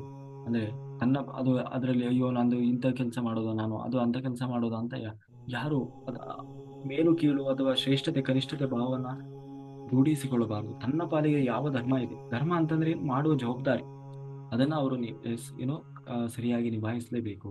ಅದೇ ಅವನಿಗೆ ಶ್ರೇಷ್ಠವಾದದ್ದು. ಅದು ಬಿಟ್ಟು ನಾನೇ ಯಾರೋ ಅಂದ್ರೆ ಅವ್ರು ಯಾರೋ ಮಾಡ್ತಾರೆ ಅಂತ ಇವನು ತಾನು ಮಾಡೋ ಕೆಲಸ ಬಿಟ್ಟು ಅವನು ಅದನ್ನು ಮಾಡ್ಲಿಕ್ಕೆ ಹೋದ್ರೆ ಏನಾಗ್ತದೆ, ಅದು ಈ ಉದಾಹರಣೆಗೆ ಡಾಕ್ಟರ್ ಕೆಲಸ ಡಾಕ್ಟ್ರೇ ಮಾಡ್ಬೇಕು ಅಲ್ವಾ, ಇಂಜಿನಿಯರ್ ಕೆಲಸ ಇಂಜಿನಿಯರೇ ಮಾಡ್ಬೇಕು, ಲಾಯರ್ ಕೆಲಸ ಲಾಯರೇ ಮಾಡ್ಬೇಕು. ಇಲ್ಲ ನಾನು ಲಾಯರ್ ಬಂದು ಇಲ್ಲ ನಾನು ಸರ್ಜರಿ ಮಾಡ್ತೀನಿ ಅಂತ ಬಂದ್ರೆ ಏನಾಗ್ತದೆ ಅಲ್ವಾ. ಸರ್ಜರಿ ಮಾಡೋದು ಡಾಕ್ಟರ್ದು ಧರ್ಮ, ಅದು ಆ ಧರ್ಮವನ್ನು ಅವನೇ ಮಾಡ್ಬೇಕು. ಅದರಲ್ಲಿ ಅವಾಗ್ಲೇ ಅವನಿಗೆ ಅವರ ಶ್ರೇಷ್ಠತೆ ಇರೋದು ಅಲ್ವಾ. ಅದು ಯಾಕೆ ಭೇದ ಭಾವ, ಅದು ಅವನೇ ಯಾಕೆ ಮಾಡಬೇಕು, ನಾನು ಮಾಡ್ತೀನಿ ಅಂತ ಸರ್ಜರಿ ಮಾಡಕ್ ಬಂದ್ರೆ ಏನಾಗ್ತದೆ. ಹಾಗೆ ಅಂದ್ರೆ ಯಾರ್ಯಾರು ಯಾವುದನ್ನ ನಿಮಿತ್ತವಾಗಿ ಕರ್ಮ ನಿಮಿತ್ತವಾಗಿ ಅಂತ ಇದೆಯೋ ಅವರು ಅದನ್ನೇ ಮಾಡಬೇಕು. ಅವಾಗ್ಲೇ ಅದಕ್ಕೆ ಬೆಲೆ ಇರ್ತದೆ ಅಲ್ವಾ. ಆ ಅಲ್ಲ ಜಡ್ಜೆ ಯಾಕೆ ಅಲ್ಲಿ ಕುತ್ಕೊಂಡು ಜಜ್ಮೆಂಟ್ ಕೊಡ್ಬೇಕು, ನಾನು ಕೊಡ್ತೀನಿ ಅಂತ ಹೇಳಿ ಯಾರ್ಯಾರೋ ಹೋಗಿ ಆ ಕೆಲಸ ಮಾಡ್ಲಿಕ್ಕೆ. ಹಾಗಾಗಿ ಅದಕ್ಕೂ ಒಂದು ಅರ್ಹತೆ ಸ್ವಭಾವ ಹೀಗೆ ಇರ್ತದೆ. ಹಾಗಾಗಿ ಸ್ವಭಾವಕ್ಕೆ ಸಹಜವಾದಂತಹ ಸ್ವಧರ್ಮ ಮಾಡುವುದರಿಂದ ಸಹಜ ಅವನು ಏನಂತೀವಿ, ಎಲ್ಲಾ ದೋಷ ಇದ್ದ ಕರ್ಮದಲ್ಲಿ ದೋಷ ಇದ್ದರೂ ಕೂಡ ಅದರಿಂದ ಪಾಪ ತಟ್ಟುವುದಿಲ್ಲ, ಅವನು ಅದನ್ನು ದಾಟಿ ಹೋಗ್ತಾನೆ. ಹಾಗಾಗಿ ನಾವು ನಮ್ಮ ಸ್ವಭಾವ ಏನಿದೆ ಅದನ್ನ ಗಮನಿಸಿ ನಾವು ಯಾವುದನ್ನ ಮಾಡೋದ್ರಿಂದ ನಮಗೆ ಆತ್ಮ ತೃಪ್ತಿ ಕೊಡ್ತದೆ, ಮತ್ತೆ ನಮಗೆ ಏನು ಧರ್ಮ ನೇಮ ಆಗಿದೆ ಅದನ್ನು ನಾವು ಮಾಡೋದ್ರಲ್ಲಿ ಇದು ಮಾಡ್ಬೇಕು ಹೊರತು ಅವ್ರು ಬೇರೆ ಯಾರೋ ಅವರು ಅಷ್ಟು ಒಳ್ಳೆ ಕೆಲಸ ಮಾಡ್ತಾ ಇದ್ದಾರೆ ನಾನು ಅದನ್ನು ಮಾಡುವುದಿತ್ತು ಅಂತ ಹೇಳಿ ನೀನು ಮಾಡೋದನ್ನು ಬಿಟ್ಟು ಅದನ್ನು ಮಾಡ್ಲಿಕ್ಕೆ ಹೋದೆ ಅಂತಂದ್ರೆ ಕರ್ತವ್ಯ ಭ್ರಷ್ಟನಾಗ್ತೀಯ, ಕರ್ಮ ಭ್ರಷ್ಟನಾಗ್ತದೆ. ಹಾಗಾಗಿ ಯಾವಾಗ್ಲೂ ನಾವು ಮಾಡುವ ಕರ್ಮವನ್ನ ನನ್ನಿಂದ ಆಯ್ತು ಅನ್ನುವ ಅಹಂಕಾರ ಇಲ್ಲದೆ, ಅಹಂಕಾರ ಬಿಟ್ಟು ಭಗವದ್ ಅರ್ಪಣಾ ಭಾವದಿಂದ ನಾನೇನಿಲ್ಲ, ನಾನೆಲ್ಲ ಒಂದು ಸಾಮಾನ್ಯ ಸೇವಕ ಅಷ್ಟೇ, ಭಗವಂತ ನನ್ನಿಂದ ಮಾಡಿಸ್ತಾ ಇದೆ, ಯೂನಿವರ್ಸ್ ನನ್ನಿಂದ ಮಾಡಿಸ್ತಾ ಇದೆ, ನನ್ನನ್ನ ಒಬ್ಬ ಸೇವಕನನ್ನಾಗಿ ಆರಿಸಿಕೊಂಡಿದೆಯಲ್ವ, ಅದೇ ನನ್ನ ದೊಡ್ಡ ಸೌಭಾಗ್ಯ ಅನ್ನುವ ಮನಸ್ಥಿತಿಯನ್ನ ಇಟ್ಟುಕೊಂಡು ನಾವು ಯಾವಾಗಲೂ ಯಾವುದೇ ಕರ್ಮವನ್ನು ಮಾಡಿದಾಗ ಆ ಸಮಸ್ತ ಕರ್ಮವು ಕೂಡ ಭಗವಂತನ ಪೂಜೆಯಾಗ್ತದೆ. ಹಾಗಾಗಿ ಆಧ್ಯಾತ್ಮ ಸಾಧನೆಯಲ್ಲಿ ನಮ್ಮ ಮನಸ್ಸು ಯಾವತ್ತೂ ಕೂಡ ಕೆಟ್ಟದನ್ನು ಯೋಚಿಸಬಾರದು. ಶುದ್ಧವಾದ ಬುದ್ಧಿ ನಮ್ಮದಾಗಿರಬೇಕು. ಮನಸ್ಸನ್ನು ಬಹಳ ಧೈರ್ಯದಿಂದ ನಿಯಂತ್ರಿಸಿ ಅಸಾಧಾರಣದ ಸಾಹಸದಿಂದ ಆ ಮನಸ್ಸನ್ನ ನಿಗ್ರಹದಲ್ಲಿ ಇಟ್ಕೊಳ್ಳುವ ಪ್ರಯತ್ನ ಮಾಡಬೇಕು. ಹಾಗಾಗಿ ಜೊತೆಗೆ ಹಾಡು ಹರಟೆ ಹೊಡೆಯೋದು, ಜನಸಂದಣಿಯಲ್ಲಿ ಬೆರೆಯೋದು, ಇದನ್ನೆಲ್ಲ ಬಿಟ್ಟು ಆದಷ್ಟು ಏಕಾಂತದಲ್ಲಿ ಕೂತು ಅಭ್ಯಾಸ ಮಾಡುವುದು, ಚಿಂತನೆಯನ್ನು ಮಾಡುವುದು, ಯಾರು ಸಜ್ಜನರಿದ್ದಾರೆ ಅಂತವರ ಜೊತೆಗೆ ಸಮಯವನ್ನು ಕಳೆಯುವಂಥದ್ದು, ಹೀಗೆಲ್ಲ ನಮ್ಮಲ್ಲಿರುವಂತಹ ಸಾತ್ವಿಕತೆಯನ್ನ ಜಾಗೃತಗೊಳಿಸುವ ಮತ್ತೆ ಆದಷ್ಟು ನಾವು ಸಾತ್ವಿಕ ಚಿಂತನೆ ಹೆಚ್ಚು ಸಮಯವನ್ನು ಕಳೀಲಿಕ್ಕೆ ಅದು ಸಾಧ್ಯ ಆಗ್ತದೆ. ಹಾಗಾಗಿ ಭಗವಂತನಲ್ಲಿ ಯಾರು ಮನಸ್ಸನ್ನ ನೆಟ್ಟಿದ್ದಾನೆ ಆತನ ಮನಸ್ಸು ಸ್ವಚ್ಛವಾಗ್ತಾ ಹೋಗ್ತದೆ. ಈ ಸ್ಥಿತಿಯಲ್ಲಿ ಸರ್ವೋತ್ಕೃಷ್ಟವಾದಂತಹ ಭಕ್ತಿ ಬೆಳೀತದೆ. ಅಂದ್ರೆ ಇವತ್ತು ನಾವೇನು ಮಾಡ್ತಾ ಇದ್ದೀವಿ, ಹೇಳ್ಕೊಳ್ತಾ ಇದ್ದೀವಲ್ಲ ಭಕ್ತಿ ಮಾರ್ಗ, ಅದು ನಿಜವಾದ ಭಕ್ತಿ ಮಾರ್ಗ ಅಲ್ಲ. ಯಾರು ಎಲ್ಲವನ್ನ ಮೀರಿ ತಾನು ಆ ಪರಮಾತ್ಮನಲ್ಲಿ ಲೀನನಾಗುವ ಸ್ಥಿತಿಯನ್ನು ತಲುಪಿದ್ದಾನೆ, ಅವನಲ್ಲಿ ಹುಟ್ಟುತ್ತದಲ್ವ, ಅದು ನನಗೆ ದೇವರು ಬೇಕು ಅಷ್ಟೇ, ನನಗೆ ಬೇರೆ ಏನು ಬೇಕಾಗಿಲ್ಲ ಅನ್ನುವ ಸ್ಥಿತಿ ಏನಾದಿದೆ ಅದು ನಿಜವಾದ ಭಕ್ತಿ ಅಂತ ಅನಿಸ್ಕೊಳ್ತದೆ. ಹಾಗಾಗಿ ಆ ಕೊನೆ ಭಗವಂತನೇ ನನ್ನ ಎಲ್ಲ ಸರ್ವಸ್ವ. ಯಾವುದೇ ಕರ್ಮ ಮಾಡಿದ್ರು ಕೂಡ ಆ ಕರ್ಮದ ಗುರಿ ಭಗವಂತನನ್ನ ಗುರಿಯಾಗಿಸಿಕೊಂಡು ಮಾಡುವಂಥದ್ದಾಗಿರ್ಬೇಕು. ಹಾಗಾಗಿ ಪೂರ್ಣ ಭಗವದರ್ಪಣಾ ಬುದ್ಧಿಯಿಂದ ಕರ್ಮ ಮಾಡುವವರು ಭಗವಂತನ ಅನುಗ್ರಹದಿಂದ ಎಂದೂ ಕೂಡ ಏರುಪೇರಿಲ್ಲದ ಮೋಕ್ಷವನ್ನು ಹೋಗಿ ಸೇರ್ತಾರೆ. ಹಾಗಾಗಿ ನನ್ನ ತಿಳಿದು ಎಲ್ಲ ಕರ್ಮವನ್ನು ನನಗೆ ಅರ್ಪಿಸಿ ಜ್ಞಾನ ಯೋಗದಿಂದ ಮನಸ್ಸನ್ನು ನಿರಂತರವಾಗಿ ನನ್ನಲ್ಲಿ ಇರಿಸು. ಇಲ್ಲಿ ಆ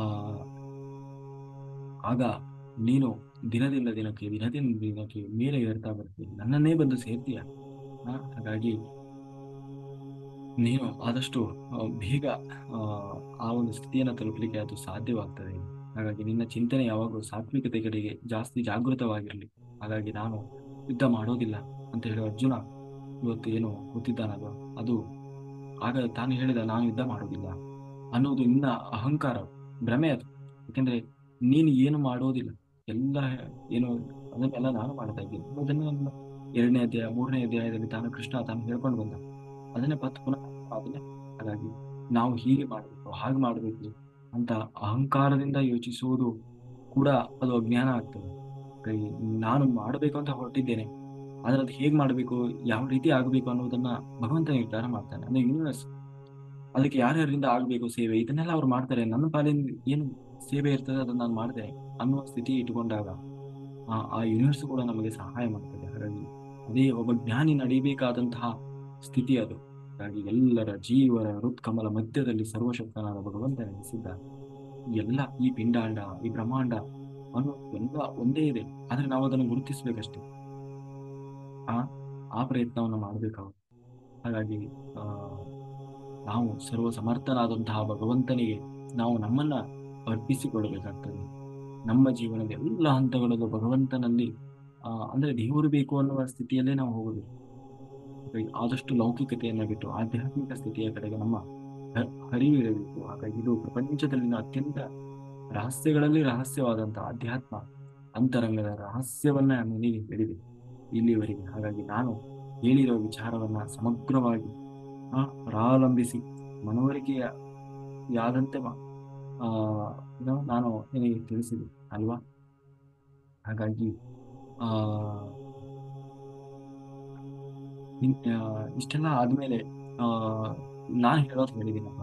ಹಾಗಾಗಿ ಇನ್ನೊಬ್ಬರ ಮೇಲೆ ಅಭಿಪ್ರಾಯ ಆ ಅಂದ್ರೆ ಉಳಿದಿದ್ದು ನಿನಗೆ ಬಿಟ್ಟದ್ದು ಅಭಿಪ್ರಾಯ. ಹಾಗಾಗಿ ಹಿಂದೆ ಸಾಧನೆಯ ಸಾರವನ್ನು ಹೇಳಿದ, ನಾವು ತಿಳಿದುಕೊಳ್ಳಬೇಕಾದ ವಿಷಯ ಅತ್ಯಂತ ರಹಸ್ಯವಾದ ಸಾಧನೆ ಏನು ಅದನ್ನ ನೀನು ಇನ್ನೂ ಒಂದ್ಸರಿ ಹೇಳ್ತೇನೆ, ಯಾಕೆಂದ್ರೆ ಅಂತ ಹೇಳಿ ನೀನು ಪುನಃ ಅದನ್ನ ಹೇಳಿದೆ. ಹಾಗಾಗಿ ನೀನು ಆದಷ್ಟು ನಿನ್ನ ಮನಸ್ಸನ್ನ ನಿನ್ನ ಜ್ಞಾನವನ್ನ ನೀನು ಈ ರೀತಿಯ ಮೋಕ್ಷ ಮಾರ್ಗದ ಕಡೆಗೆ ಹರಿಸು. ಶುದ್ಧವಾದ ಪ್ರೀತಿ ಇರಲಿ, ಆಯ್ತು, ಭಗವಂತನಲ್ಲಿ ಶುದ್ಧವಾದ ಪ್ರೀತಿ ಇರಲಿ. ನಾವು ಮಾಡುವ ಎಲ್ಲ ಕರ್ಮಗಳು ಭಗವದರ್ಪಣ ರೂಪವಾಗಿ ಏನೇ ಮಾಡು ಕೊನೆಗೆ ನಾನು ಭಗವಂತನಿಗಾಗಿ ಮಾಡ್ತಾ ಇರ್ತೇನೆ. ಸರ್ವಧರ್ಮಾನ್ ಪರಿತ್ಯಜ್ಯ ಅಂತ ಹೇಳಿ, ಸರ್ವಧರ್ಮ ಪರಿತ್ಯಜ್ಯ ಮಾಮೇಕಂ ಶರಣಂ ವ್ರಜ, ಎಲ್ಲವನ್ನ ಬಿಟ್ಟು ನನಗೆ ಶರಣ. ಏನೇನು ಮಾಡ್ತಾ ಇದ್ದೀವಿ ಎಲ್ಲವೂ ನನಗಾಗಿ ಅಂತ ಮಾಡು. ಹಾಗಾಗಿ ಎಲ್ಲ ಪುಣ್ಯ ಕರ್ಮಗಳನ್ನು ಮಾಡಿ ಅದರಿಂದ ಫಲ ಅಪೇಕ್ಷೆಯನ್ನು ನಿರೀಕ್ಷಿಸದೆ ಇರುವುದೂ ಕೂಡ ತ್ಯಾಗ, ಭಗವಂತನ ಅರ್ಪಣೆ. ಹಾಗಾಗಿ ನಾವು ಮಾಡುವ ಧರ್ಮ ಕಾರ್ಯ ಅದು ವ್ಯಾಪಾರ ಆಗಬಾರ್ದು. ಧರ್ಮೋ ರಕ್ಷಿತ ರಕ್ಷಿತ, ಯಾರು ಧರ್ಮವನ್ನು ರಕ್ಷಣೆ ಮಾಡ್ತಾರೋ ಅವರನ್ನ ಧರ್ಮವೇ ರಕ್ಷಣೆ ಮಾಡ್ತದೆ. ಹಾಗಾಗಿ ಯಾರಿಗೆ ಆಳವಾದ ಚಿಂತನಾಶೀಲತೆ ಇಲ್ಲವೋ ಅವರಿಗೆ ಇದನ್ನ ಹೇಳ್ಬೇಡ. ಚಿಂತನಾಶೀಲತೆ ಇದ್ದು ಕೇಳುವ ಆಸಕ್ತಿ ಇಲ್ಲದವರಿಗೆ ಇದನ್ನ ಹೇಳ್ಬೇಡ. ಅಂದ್ರೆ ಇಲ್ಲಿವರೆಗೆ ಹೇಳಿದಂತ ಭಗವದ್ಗೀತೆ ಆಸಕ್ತಿ ಇದೆ ಆದರೆ ಭಕ್ತಿ ಪ್ರೀತಿ ಇಲ್ಲ ಅಂತವರಿಗೂ ಕೂಡ ಇದನ್ನ ಹೇಳ್ಬೇಡ. ಎಲ್ಲಕ್ಕಿಂತ ಮಿಗಿಲಾಗಿ ಭಗವಂತನ ಬಗ್ಗೆ ಅಸಹನೆ ಅಸೂಯೆ ದ್ವೇಷವುಳ್ಳವರು ಸರ್ವತಾ ಇದನ್ನ ಕೇಳಲೇಬಾರದು. ಹಾಗಾಗಿ ಅದನ್ನ ಹೇಗೆ ಆಗ್ತದೆ ಅಂತ, ಆಧ್ಯಾತ್ಮವನ್ನ ಬೀದಿ ಬದಿಯಲ್ಲಿ ಬಿಸಾಕಿದ ಹಾಗೆ, ಮೋರಿ ಚರಂಡಿಯಲ್ಲಿ ಬಿಸಾಕಿದ ಹಾಗೆ ಆಗ್ತದೆ. ಅಯೋಗ್ಯರದನ್ನ ಏನೇನೋ ಮಾಡಿ ಹದಗೆಡಿಸಿಬಿಡ್ತಾರೆ. ಅದಕ್ಕೆ ಯಾರು ಯೋಗ್ಯರಿದ್ದಾರೆ, ಯಾರು ಶ್ರೇಷ್ಠರಿದ್ದಾರೆ, ಯಾರು ಜ್ಞಾನಿಗಳಿದ್ದಾರೆ, ಯಾರು ಹಪಪಿಸ್ತಾ ಇದ್ದಾರೆ, ಆತ್ಮ ನಾನು ಏರ್ಬೇಕಪ್ಪ, ತಿಳ್ಕೊಳ್ಬೇಕಪ್ಪ, ಮೇಲ್ ಹೋಗ್ಬೇಕಪ್ಪ ಅನ್ನುವ ಆಸೆ ಯಾರಿಗಿದೆ ಅವರಿಗೆ ಮಾತ್ರ ಈ ನಾನು ಇಲ್ಲಿವರೆಗೆ ಹೇಳಿದಂತಹ ಈ ಭಗವದ್ಗೀತೆಯ ಸಾರವನ್ನು ಹೇಳಬೇಕು. ಯಾರು ಇಂತಹ ಜ್ಞಾನವನ್ನು ಅರಿತು ಅದನ್ನ ನನ್ನಲ್ಲಿ ಶ್ರದ್ಧಾಭಕ್ತಿಯುಳ್ಳ ಸಾಧಕನಿಗೆ ಕೊಡ್ತಾರೋ ಅವರು ನಿಶ್ಚಿತವಾಗಿಯೂ ಕೂಡ ನನ್ನನ್ನೇ ಬಂದು ಸೇರ್ತಾರೆ, ಅದಕ್ಕೆ ಯಾವ ಸಂಶಯವೂ ಇಲ್ಲ. ಹಾಗಾಗಿ ಗೀತೆಯನ್ನ ತಿಳಿದು ಅದನ್ನ ಭಕ್ತ ಜನಾಂಗಕ್ಕೆ ಯಾರು ತಲುಪಿಸುವಂತಹ ಶ್ರೇಷ್ಠ ಕಾರ್ಯವನ್ನು ಮಾಡ್ತಾನೆ ಅವನು ಮನುಷ್ಯರಲ್ಲೇ ಅತ್ಯಂತ ಶ್ರೇಷ್ಠನಾದಂಥವನು. ಅಷ್ಟೇ ಅಲ್ಲ, ಅವನು ನನಗೆ ಅತ್ಯಂತ ಅಚ್ಚುಮೆಚ್ಚಿನಂಥವನು. ಅವನನ್ನು ನಾನು ಎಷ್ಟು ಪ್ರೀತಿಸ್ತೇನೆ ಅಂತಂದ್ರೆ ಅವನನ್ನು ಎಂದೂ ಕೂಡ ನಾನು ಎಡೆಬಿಡದೆ ಅವನೊಳಗೆ ನಾನು ನೆಲೆಸಿರ್ತೇನೆ. ಹಾಗಾಗಿ ಇವರಿಗೆ ಇವು ಇಡೀ ಏನು ಈ ಬ್ರಹ್ಮಾಂಡದಲ್ಲಿ ಏನೆಲ್ಲಾ ಸಾಧನೆ ಮಾಡುವ ಮನುಷ್ಯರಿದ್ದಾರೆ, ಅವರೆಲ್ಲರಲ್ಲೂ ಕೂಡ ನನಗೆ ಯಾರು ಜಾಸ್ತಿ ಪ್ರಿಯರಾದವರು ಅಂತಂದ್ರೆ, ಯಾರು ಈ ನಾನು ಹೇಳಿದ ಜ್ಞಾನವನ್ನ ಜಗತ್ತಿಗೆ ಹೇಳ್ತಾರೆ, ಕೊಡ್ತಾರೆ, ಅವನು ನನಗೆ ಅತ್ಯಂತ ಅಚ್ಚುಮೆಚ್ಚಿನವನು, ಅವನು ನಿಜವಾದ ಜ್ಞಾನಿ. ಅವರಿಗಿಂತಲೂ ಅಚ್ಚುಮೆಚ್ಚು ಯಾರನ್ನು ನಾನು ಅಷ್ಟು ಪ್ರೀತಿಸುವುದಿಲ್ಲ. ಹಾಗಾಗಿ ಅವರು ಅತ್ಯಂತ ಸರ್ವಶ್ರೇಷ್ಠರಾದವರು. ಒಂದು ವೇಳೆ ಗೀತೆಯ ಜ್ಞಾನವನ್ನ ಅರಗಿಸಿಕೊಂಡು ಕೂಡ ಇನ್ನೊಬ್ಬರಿಗೆ ಹೇಳುವ ಕ್ಷಮತೆ ನಮ್ಮಲ್ಲಿ ಇಲ್ಲ ಅಂತ ತಿಳ್ಕೊಳ್ಳಿ. ಆಗ ಅದನ್ನ ಗುರು ಮುಖಾಂತರ, ಅಂದ್ರೆ ನಮಗೆ ಓದಿ ಎಲ್ಲರಿಗೂ ಓದಿ ಅರ್ಥ ಮಾಡ್ಕೊಳಕ್ಕಾಗಲ್ಲ. ನೀವು ಎಂತಹ ಕನ್ನಡ ಅನುವಾದ ಇದ್ರೂ ಕೂಡ ತಲೆಗೆ ಹೋಗಲ್ಲ ಅದು. ಯಾಕೆಂದ್ರೆ ಅದಕ್ಕೆ ಅದರದೇ ಆದ ಒಂದು ಘನತೆ, ಗಾಂಭೀರ್ಯ ಅನ್ನೋದಿದೆ. ಅದಕ್ಕೆ ಹೇಳ್ತಾ ಇದ್ದೇನೆ ಕೃಷ್ಣ, ಅದಕ್ಕೆ ನಿನಗೆ ಸ್ವಂತ ಅಧ್ಯಯನ ಮಾಡಿ ಜ್ಞಾನವನ್ನು ಅರಗಿಸಿಕೊಳ್ಳುವ ಶಕ್ತಿ, ಕ್ಷಮತೆ ಇಲ್ಲ. ಆದ್ರೆ ಏನು ಬೇಜಾರು ಮಾಡ್ಕೋಬೇಡ. ಯಾರೀಗಾಗಲೇ ಓದಿ ತಿಳಿದವರಿದ್ದಾರೆ ಅಂತವರು ಎಲ್ಲೋ ಹೇಳ್ತಾರೆ ಅಲ್ವಾ, ಅದನ್ನ ಕೇಳಿ ತಿಳ್ಕೊ.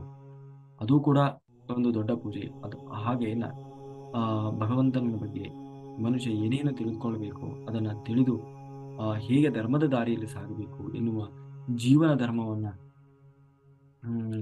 ಯಾರು ತಿಳ್ಕೊಳ್ತಾನೆ ಅವನು ಕೂಡ ಈ ಎಲ್ಲವನ್ನ ಪಾಲಿಸಿದ ಅಂತಂದ್ರೆ ಅವನು ಕೂಡ ಬಂದು ಮೋಕ್ಷವನ್ನು ಪಡಿತಾನೆ. ಹಾಗಾಗಿ ಒಂದು ವೇಳೆ ಗೀತೆಯನ್ನ ಸ್ವಯಂ ಅಧ್ಯಯನ ಮಾಡುವ ಸಾಮರ್ಥ್ಯ ನಿನಗೆ ಇಲ್ಲ ಅಂತ ಆದರೆ, ನಮ್ಮಲ್ಲಿ ಇಲ್ಲದೇ ಇದ್ದರೆ ಕೂಡ ಯಾವುದೇ ಅಸೂಯೆ ಇಲ್ಲದೆ ಶ್ರದ್ಧಾಭಕ್ತಿಯಿಂದ ತಿಳಿದವರು ಹೇಳುವಾಗ ಅದನ್ನು ಕೇಳಿ ನಾವು ಕೂಡ ಆ ಜ್ಞಾನವನ್ನು ಪಡೆದು ಆ ಒಂದು ಮಾರ್ಗವನ್ನ ಅಳವಡಿಸಿಕೊಳ್ಳಬೇಕು.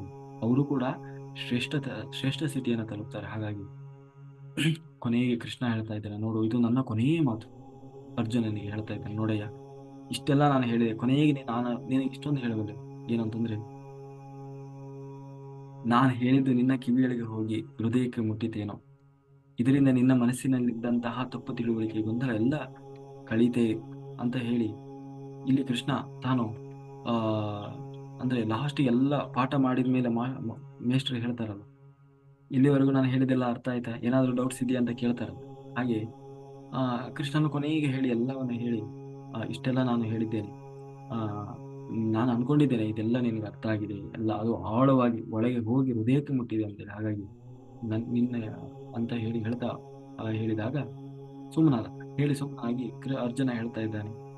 ಅದಕ್ಕೆ ಅರ್ಜುನನ ಉತ್ತರ, ನನ್ನಲ್ಲಿದ್ದ ಎಲ್ಲ ತಪ್ಪು ತಿಳುವಳಿಕೆ ಕಳೀತು, ಯಾವುದು ಸರಿ ಯಾವುದು ತಪ್ಪು ಅನ್ನುವ ಒಂದು ದ್ವಂದ್ವದಲ್ಲಿ ನಾನಿದೆ. ಅದು ಈಗೆಲ್ಲ ನನಗೆ ಹೊರಟು ಹೋಗಿದೆ. ಬಂದ ಮೋಹದಲ್ಲಿ ನಾನು ಸಿಲುಕಿ ಹಾಕೊಂಡಿದ್ದೆ. ಈಗ ನನಗೆ ಆ ಒಂದು ಸ್ಮೃತಿ ಬಂದಿದೆ. ಹಾಗಾಗಿ ಅಚ್ಯುತನಾದ ನಿನ್ನ ಅನುಗ್ರಹದಿಂದ ಎನ್ನ ಎಲ್ಲ ಈ ಅಜ್ಞಾನ ಅನ್ನೋದು ಕಳೆದು ಹೋಗಿದೆ. ನನ್ನ ಎಲ್ಲ ಪ್ರಶ್ನೆಗಳಿಗೆ ಉತ್ತರ ಸಿಕ್ಕಿದೆ. ನಿನ್ನ ಮಾತು ನನಗೆ ಸಂಪೂರ್ಣವಾಗಿ ಮನವರಿಕೆಯಾಗಿದೆ. ನಿನ್ನ ಮಾತಿನಂತೆಯೇ ನಾನು ನಡೀತೇನೆ ಅಂತ ಹೇಳಿ ತಾನು ಹೇಳಿದ. ಅದಕ್ಕೆ ಸಂಜಯ ಹೇಳ್ತಾ ಇದ್ದಾನೆ, ಎಂದರೆ ಇದನ್ನೆಲ್ಲ ಧೃತರಾಷ್ಟ್ರನಿಗೆ ಸಂಜಯನು ಕೂಡ ಕೇಳಿಸ್ಕೊಂತ ಇದ್ದ. ಹಾಗಾಗಿ ಸಂಜಯ ಹೇಳಿದ, ಏನು ಕೃಷ್ಣಾರ್ಜುನರ ಈ ಅಪೂರ್ವವಾದ ಸಂವಾದವನ್ನು ಸಾಕ್ಷಾತ್ ನೋಡಿ ಅವನು ಕೂಡ ವಿಸ್ಮಯಗೊಂಡಿದ್ದಾನೆ. ಯಾಕೆಂದ್ರೆ ನನ್ನ ಕಣ್ಮುಂದೆ ನಡೆದಂತಹ ಈ ವಾಸುದೇವ ಅರ್ಜುನರ ಈ ಸಂವಾದವನ್ನು ನಾನು ಕೇಳಿಸಿಕೊಂಡೆ. ಇದು ನಿಜವಾಗಲೂ ನನ್ನ ಸೌಭಾಗ್ಯ. ಇದು ನನಗಾದ ಅನುಭವಗಳನ್ನ ಶಬ್ದಗಳಿಂದ ನನಗೆ ವರ್ಣಿಸಲಿಕ್ಕೆ ಸಾಧ್ಯ ಆಗ್ತಾ ಇದೆ ಅಂತ ಹೇಳಿ ನಾನು ಪುಳಕಿತನಾಗಿದ್ದೇನೆ. ಹಾಗಾಗಿ ಪರಮ ಪೂಜ್ಯ ಗುರುಗಳಾದಂತಹ ವೇದವ್ಯಾಸರು ಅವರ ಅನುಗ್ರಹದಿಂದ ಅಂದ್ರೆ ದಿವ್ಯ ದೃಷ್ಟಿಯನ್ನು ನಾನೇನು ಪಡೆದುಕೊಂಡೆ, ನಿಜವಾಗ್ಲೂ ಪಡೆದದ್ದು ನನಗೆ ಈಗ ಸಾರ್ಥಕ ಆಗ್ತದೆ. ಹಾಗಾಗಿ ಧೃತರಾಷ್ಟ್ರನಿಗೆ ಆ ಒಂದು ವಿಷಯವನ್ನು ತಾನು ಹೇಳಿ ಕೃಷ್ಣನ ಎಲ್ಲ ಆ ವಿಶ್ವರೂಪವನ್ನ ತಾನು ನೋಡಿದಂತಹ ಸ್ಥಿತಿಯನ್ನ ಎಲ್ಲವನ್ನ ತಾನು ನೋಡಿ ಹೇಳಿ ತಾನು ಹೇಳ್ತಾ ಇದ್ದಾನೆ, ಸಮಸ್ತ ಸಮಸ್ಯೆಯನ್ನು ಪರಿಹರಿಸುವಂತ ಆಂಧ್ರ ಹರಿ ಆ ಪರಮಾತ್ಮ ಎಂದು ನಮಗೆ ಸಮಸ್ತ ಸಮಸ್ಯೆಯನ್ನು ಕೂಡ ಪರಿಹರಿಸುವ ಆ ಅದ್ಭುತ ಸಂದೇಶವನ್ನು ಕೊಟ್ಟ. ನಾನು ಕೃಷ್ಣನನ್ನು ಕಂಡೆ, ಅವನ ಅದ್ಭುತ ವಿಶ್ವರೂಪವನ್ನು ಕಂಡೆ, ಅವನ ಮಾತನ್ನ ಕೇಳಿದೆ. ಇದು ನನ್ನ ಮಾತಿಗೆ ಮೀರಿದಂತಹ ಸಂತೋಷ. ನಾನು ಖುಷಿಯಿಂದ ತುಂಬಿ ಹೋಗಿದ್ದೇನೆ. ಹೀಗೆ ನನ್ನ ಆನಂದವನ್ನ ಹಂಚಿಕೊಂಡು ಸಂಜಯ ಅದರ ಫಲಶ್ರುತಿಯನ್ನ ಹೇಳ್ತಾ ಇದ್ದಾನೆ. ಏನು ಅಂತಂದ್ರೆ, ಯತ್ರ ಯೋಗೇಶ್ವರ ಕೃಷ್ಣ ಯತ್ರ ಪಾರ್ಥವೋ ಧನುರ್ಧರಃ ತತ್ರ ಶ್ರೀ ವಿಜಯೋರ್ಬಹುತೆ ಧ್ವಾರಿರ್ಮಮ. ಅಂದ್ರೆ ಎಲ್ಲೆಲ್ಲಿ ನರನಾರಾಯಣ ಇರುತ್ತಾರೋ ಅಲ್ಲಿ ಎಲ್ಲವೂ ಇದೆ. ಎಲ್ಲಾ ಬಗೆಯ ಸಂಪತ್ತು, ಗೆಲುವು, ಅಂತರಂಗ ಸಾಧನೆ, ಬಾಹ್ಯ ಉನ್ನತಿ ಎಲ್ಲವೂ ನೆಲೆಸಿರ್ತದೆ. ಇದು ನಾನು ಇಲ್ಲಿಯವರೆಗೆ ಕೇಳಿ ತಿಳಿದುಕೊಂಡಂತಹ ಅನುಭವ. ಹಾಗಾಗಿ ಭಗವದ್ಗೀತೆ ಎನ್ನುವುದು ನಮ್ಮನ್ನ ಈ ಪ್ರಾಪಂಚಿಕ ಸುಖದ ಸೆಳೆತದಿಂದ ನಮ್ಮನ್ನ ಅದಕ್ಕೂ ಮೀರಿ ಆಧ್ಯಾತ್ಮಿಕ ಜ್ಞಾನವನ್ನ, ವೇದ ವಿದ್ಯೆಯನ್ನ, ಉಪನಿಷತ್ತುಗಳ ಸಾರವನ್ನ ನಮ್ಮ ಮುಂದೆ ಇಡುವಂಥದ್ದು ಭಗವದ್ಗೀತೆ. ಹಾಗಾಗಿ ಗೀತೆಯನ್ನ ನಮ್ಮ ಮನಸ್ಸಿನಲ್ಲಿ ನಿಂತರೆ ಸುಳ್ಳು ಮೋಸ ಅನ್ನೋದು ಸಾಧ್ಯ ಆಗುವುದಿಲ್ಲ. ಗೀತೆ ಇರುವುದು ಏನೋ ಕಥೆ ಹೇಳ್ತಾರೆ ನಾವು ಕೇಳಿ ಬಿಡುವುದು ಅಂತ ಹೇಳಿ ಪುರಾಣದ ಪುಣ್ಯಕಥೆಗಳಲ್ಲ, ಅದನ್ನು ನಮ್ಮ ಜೀವನದಲ್ಲಿ ನಾವು ಅಳವಡಿಸಿಕೊಳ್ಳಲೇಬೇಕಾದಂಥದ್ದು. ಹಾಗಾಗಿ ಭಗವದ್ಗೀತೆ ಎನ್ನುವುದು ಕೇಳಿ ಬಿಡುವುದಲ್ಲ, ಪ್ರತಿ ಕ್ಷಣ ಅಂದ್ರೆ ನಿಧಿಧ್ಯಾಸ ಅಂತ ಹೇಳ್ತಾರೆ. ಶ್ರವಣ ಮನನ ನಿಧಿಧ್ಯಾಸ. ಶ್ರವಣ ಮಾಡಬೇಕು, ಕೇಳಬೇಕು, ಮನನ ಮಾಡ್ಕೊಳ್ಬೇಕು, ಅದನ್ನ ನಿಧಿಧ್ಯಾಸ ನಮ್ಮ ಜೀವನದಲ್ಲಿ ಅಳವಡಿಸಿಕೊಳ್ಬೇಕು. ಆಗ ನಾವು ಪಡೆದ ಆತ್ಮಜ್ಞಾನ ಸಾರ್ಥಕವಾಗ್ತದೆ. ಇಲ್ಲ ಅಂತಂದ್ರೆ ಕೋಣನ್ ಮುಂದೆ ಕಿಂದೇರಿ ಓಡಿಸಿದಂಗೆ ಅದಾಗ್ತದೆ. ಅದಕ್ಕೆ ಕೃಷ್ಣ ತಾನು ಹೇಳ್ತಾ ಇದ್ದಾನೆ, ಯಾರು ನನ್ನ ಈ ಗೀತೆಯನ್ನ ಕೇಳಿ ಅದನ್ನು ಉದಾಸೀನ ಮಾಡಿ ಅಥವಾ ಅದನ್ನ ಯಾರೋ ಅನುಷ್ಠಾನಗೊಳಿಸದೆ ಏನಂತೀವಿ ಹಾಗೆ ಒಟ್ಟಿನಲ್ಲಿ ಮತ್ತು ತಾವು ಹೆಂಗ್ ಬದುಕ್ತಾ ಇದ್ದಾರೋ ಹಾಗೆ ಮಾಡ್ತಾ ಇದ್ದಾರೆ, ಅವರು ನನ್ನ ದ್ರೋಹಿಗಳು. ಯಾಕೆಂದ್ರೆ ನೋಡಿ, ಈಗ ಯಾರ್ದೋ ಈಗ ನಮಗೆ ದೇವರು ಅಂದ್ರೆ ಬಹಳ ಇಷ್ಟ, ಆದ್ರೆ ದೇವ್ರು ಹೇಳಿದ ಮಾತನ್ನ ಕೇಳೋದಕ್ಕೆ ನಾವು ರೆಡಿ ಇಲ್ಲ ಅಂತಂದ್ರೆ ದೇವರಿಗೆ ಸಿಟ್ಟು ಬರ್ತದೆ. ಈಗ ನಮಗೆ ಗುರುಗಳು ಅಂದ್ರೆ ಬಹಳ ಇಷ್ಟ, ಬಹಳ ಇಷ್ಟ ಗುರುಗಳೇ ನಾವು ಅಂತ ಹೇಳ್ತೀವಿ. ಆದ್ರೆ ಗುರುಗಳ ಮಾತು ಮಾತ್ರ ಕೇಳದ ಶಿಷ್ಯ. ಅವಾಗ ಏನಾಗ್ತದೆ, ಗುರುಗಳಿಗೆ ನೀನು ಯಾವ ಸಿನಿಮಾ ಶಿಷ್ಯ, ನಾನು ಹೇಳಿದ್ದು ಒಂದು ಮಾತು ಕೇಳೋಂಗಿಲ್ಲ, ಆದ್ರೆ ನನ್ನ ಮೇಲೆ ಭಕ್ತಿ ಅಂತೆ. ಹಾಗೆ ಕೃಷ್ಣ ಇಲ್ಲಿವರೆಗೂ ನಾನು ಹೇಳಿದ ಈ ಮಾರ್ಗವನ್ನ ಕೇಳಿಯೂ ಕೂಡ ಅದನ್ನು ಯಾರು ಅಳವಡಿಸಿಕೊಳ್ಳೋದಿಲ್ಲ, ನಿಜವಾಗ್ಲೂ ಅವನು ನನ್ನ ದ್ರೋಹಿ, ಅವನು ನಾನು ಯಾವತ್ತೂ ಕ್ಷಮಿಸೋದಿಲ್ಲ ಅಂತ ಹೇಳ್ತಾ ಕೊನೆಗೆ ಅದನ್ನೇ ಹೇಳಿದ ಕೃಷ್ಣ. ಇಷ್ಟೆಲ್ಲಾ ಉಪದೇಶ ಹೇಳಿ ನಾನು ಹೇಳಿದ್ದೇನೆ, ಇನ್ನು ಉಳಿದಿದ್ದು ಏನ್ ಮಾಡ್ಬೇಕು, ಅದನ್ನ ಹೆಂಗೆ ಅನುಷ್ಠಾನ ಮಾಡ್ಬೇಕು ಅನ್ನೋದು ನಿನಗೆ ಬಿಟ್ಟಿದ್ದಪ್ಪ ಅರ್ಜುನ ಅಂತ ಹೇಳಿ ಕೊನೆಗೆ ಕೃಷ್ಣ ತನ್ನ ಸಂಪೂರ್ಣ ಇದನ್ನ ಬಿಟ್ಟ ಏನು ಮುಗಿಸ್ತಾ ಇದ್ದಾನೆ. ಹಾಗಾಗಿ ಎಲ್ಲಿ ಗೀತೆಯ ಜ್ಞಾನವಿದೆಯೋ ಅಲ್ಲಿ ಗೆಲುವಿದೆ, ಉನ್ನತಿ ಇದೆ, ನೀತಿ ಇದೆ, ಸಮಷ್ಟಿ ಇದೆ ಅನ್ನುವಲ್ಲಿಗೆ ಗೀತೆಯ ಕೊನೆಯ ಶ್ಲೋಕ ಯಾವುದು? ಯತ್ರ ಯೋಗೇಶ್ವರ ಕೃಷ್ಣ ಯತ್ರ ಪಾರ್ಥೋ ಧನುರ್ಧರ ತತ್ರ ಶ್ರೀ ವಿಜಯೋರ್ಮಮ. ಎಲ್ಲಿ ಈ ಕೃಷ್ಣಾರ್ಜುನರ ಸಂವಾದ ಇರ್ತದೆ, ಭಗವದ್ಗೀತೆ ಇರ್ತದೆ, ಭಗವಂತನ ಜ್ಞಾನ ಇರ್ತದೆ, ಅಲ್ಲಿ ಎಲ್ಲವೂ ಇರ್ತದೆ ಎಲ್ಲ. ಹಾಗಾಗಿ ನಾವು ಅದನ್ನ ಸದಾ ಕೇಳಿ ಬಿಡುವುದಲ್ಲ, ಆದಷ್ಟು ಅದನ್ನ ನಿಧಿಧ್ಯಾಸ ಮಾಡಬೇಕು, ಅಂದ್ರೆ ಜೀವನದಲ್ಲಿ ಅಳವಡಿಸಿಕೊಳ್ಳಬೇಕು. ಅವಾಗ ಆ ಜ್ಞಾನ ಸಾರ್ಥಕವಾಗ್ತದೆ. ಓಕೆ, ಹಾಗಾಗಿ ಇಲ್ಲಿಯವರೆಗೆ ಭಗವದ್ಗೀತೆಯನ್ನು ನಿನ್ನೊಳಗೆ ಭಗವಂತ ಕೂತು ಏನು ಹೇಳಿಸಿದನೋ ಇಷ್ಟು ಎಲ್ಲಾ 18 ಅಧ್ಯಾಯ, ಇದು ಯಾವುದು ನನ್ನ ಜ್ಞಾನ ಅಲ್ಲ, ನಾನು ಹೇಳಿದ್ದಲ್ಲ, ಹರಿವಾಯು ಗುರುಗಳು ನನ್ನೊಳಗೆ ನಿಂತು ಪ್ರೇರಣೆ ಮಾಡಿ ಏನು ನನ್ನಿಂದ ನನ್ನ ನಾಲಿಗೆಯಿಂದ ಹೇಳಿಸಿದರು ಅಷ್ಟು ಹೇಳುವ ಒಂದು ಸಾಮಾನ್ಯ ಪ್ರಯತ್ನ ಮಾಡಿದ್ದೇನೆ. ಇಷ್ಟೇ ಭಗವದ್ಗೀತೆ ಅಂತ ತಿಳ್ಕೊಳ್ಬೇಡಿ. ನಮ್ಮ ಯೋಗ್ಯತೆ, ನಮ್ಮ ಸಾಮರ್ಥ್ಯ, ನಮ್ಮ ತಲೆ, ಆ ಭಗವಂತ ಎಷ್ಟು ನಮಗೆ ವಿವೇಚನೆಯನ್ನು ಕೊಟ್ಟು ಹೇಳಿಸುವ ಒಂದು ಪ್ರಯತ್ನ ಮಾಡಿದ್ದಾನೋ ಅಷ್ಟನ್ನ ನಾವು ಹೇಳಿದ್ದೇವೆ ಹೊರತು ಅಷ್ಟೇ ಗೀತೆಯ ಸಾರ ಅಂತ ಅರ್ಥ ಅಲ್ಲ. ಹಾಗಾಗಿ ಏನೇನ್ ಲೋಪದೋಷ ತಪ್ಪುಗಳಿದ್ದರೂ ಕೂಡ ಅದು ನಮ್ಮ ಜ್ಞಾನದಿಂದ ಆದಂತಹ ತಪ್ಪು. ಅದಕ್ಕೆಲ್ಲ ನಾವು ಭಗವಂತನಲ್ಲಿ ಕ್ಷಮೆಯನ್ನು ಕೇಳೋಣ. ಈ ಒಂದು ಅವಕಾಶ ಮತ್ತೆ ಈ ಒಂದು ಜ್ಞಾನ ಎಲ್ಲವನ್ನ ಅವಕಾಶ ಮಾಡಿಕೊಟ್ಟಿದ್ದಾನಲ್ಲ, ಜ್ಞಾನವನ್ನು, ಬುದ್ಧಿಯನ್ನು ಪ್ರೇರಣೆ ಮಾಡಿ. ಹಾಗಾಗಿ ಆ ಭಗವಂತನಿಗೂ ಕೂಡ ಆ ಒಂದು ಕೃತಜ್ಞತೆಯನ್ನು ಹೇಳಿದ ಇಷ್ಟೆಲ್ಲ ಮಾಡಿಸಿದಂತಹ ಆ ಭಗವಂತನಿಗೆ ಇದನ್ನು ನಾವು ಕೊನೆಗೆ ಸರ್ವ ಸಮರ್ಪಣೆಯನ್ನು ಮಾಡ್ತಾ ಇಲ್ಲಿಗೆ ಭಗವದ್ಗೀತೆಯನ್ನ ಉಪಸಮಾಪ್ತಿ ಮಾಡ್ತಾ ಇದ್ದೇವೆ. ಕಾಯೇನ ವಾಚ ಮನಸೇಂದ್ರಿಯೇಣ ಬುದ್ಧ್ಯಾತ್ಮನಾವ ಪ್ರಕೃತೆ ಸ್ವಭಾವ ರೋಮೇಂದ್ರಿಯ ಸಕಲಂ ಪರಸ್ಮೈ ನಾರಾಯಣಾಯಿತಿ ಸಮರ್ಪಯಾಮಿ. ಸರ್ವಂ ಶ್ರೀಕೃಷ್ಣಾರ್ಪಣಮಸ್ತು. ನಾಹಂ ಕರ್ತ ಹರಿಕರ್ತ. Very good, thank you.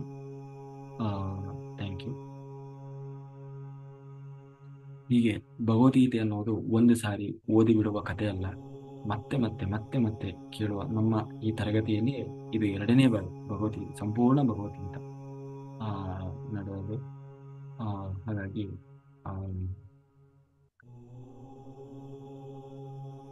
ಯಾರು 2 ಸಾರಿ ಕೇಳಿದ್ರು ಅವ್ರಿಗೆ ಇನ್ನೂ ಚೆನ್ನಾಗಿ ಅರ್ಥ ಆಯ್ತು ಅಂತ ಅನ್ಕೊಂಡಿದ್ದೀನಿ.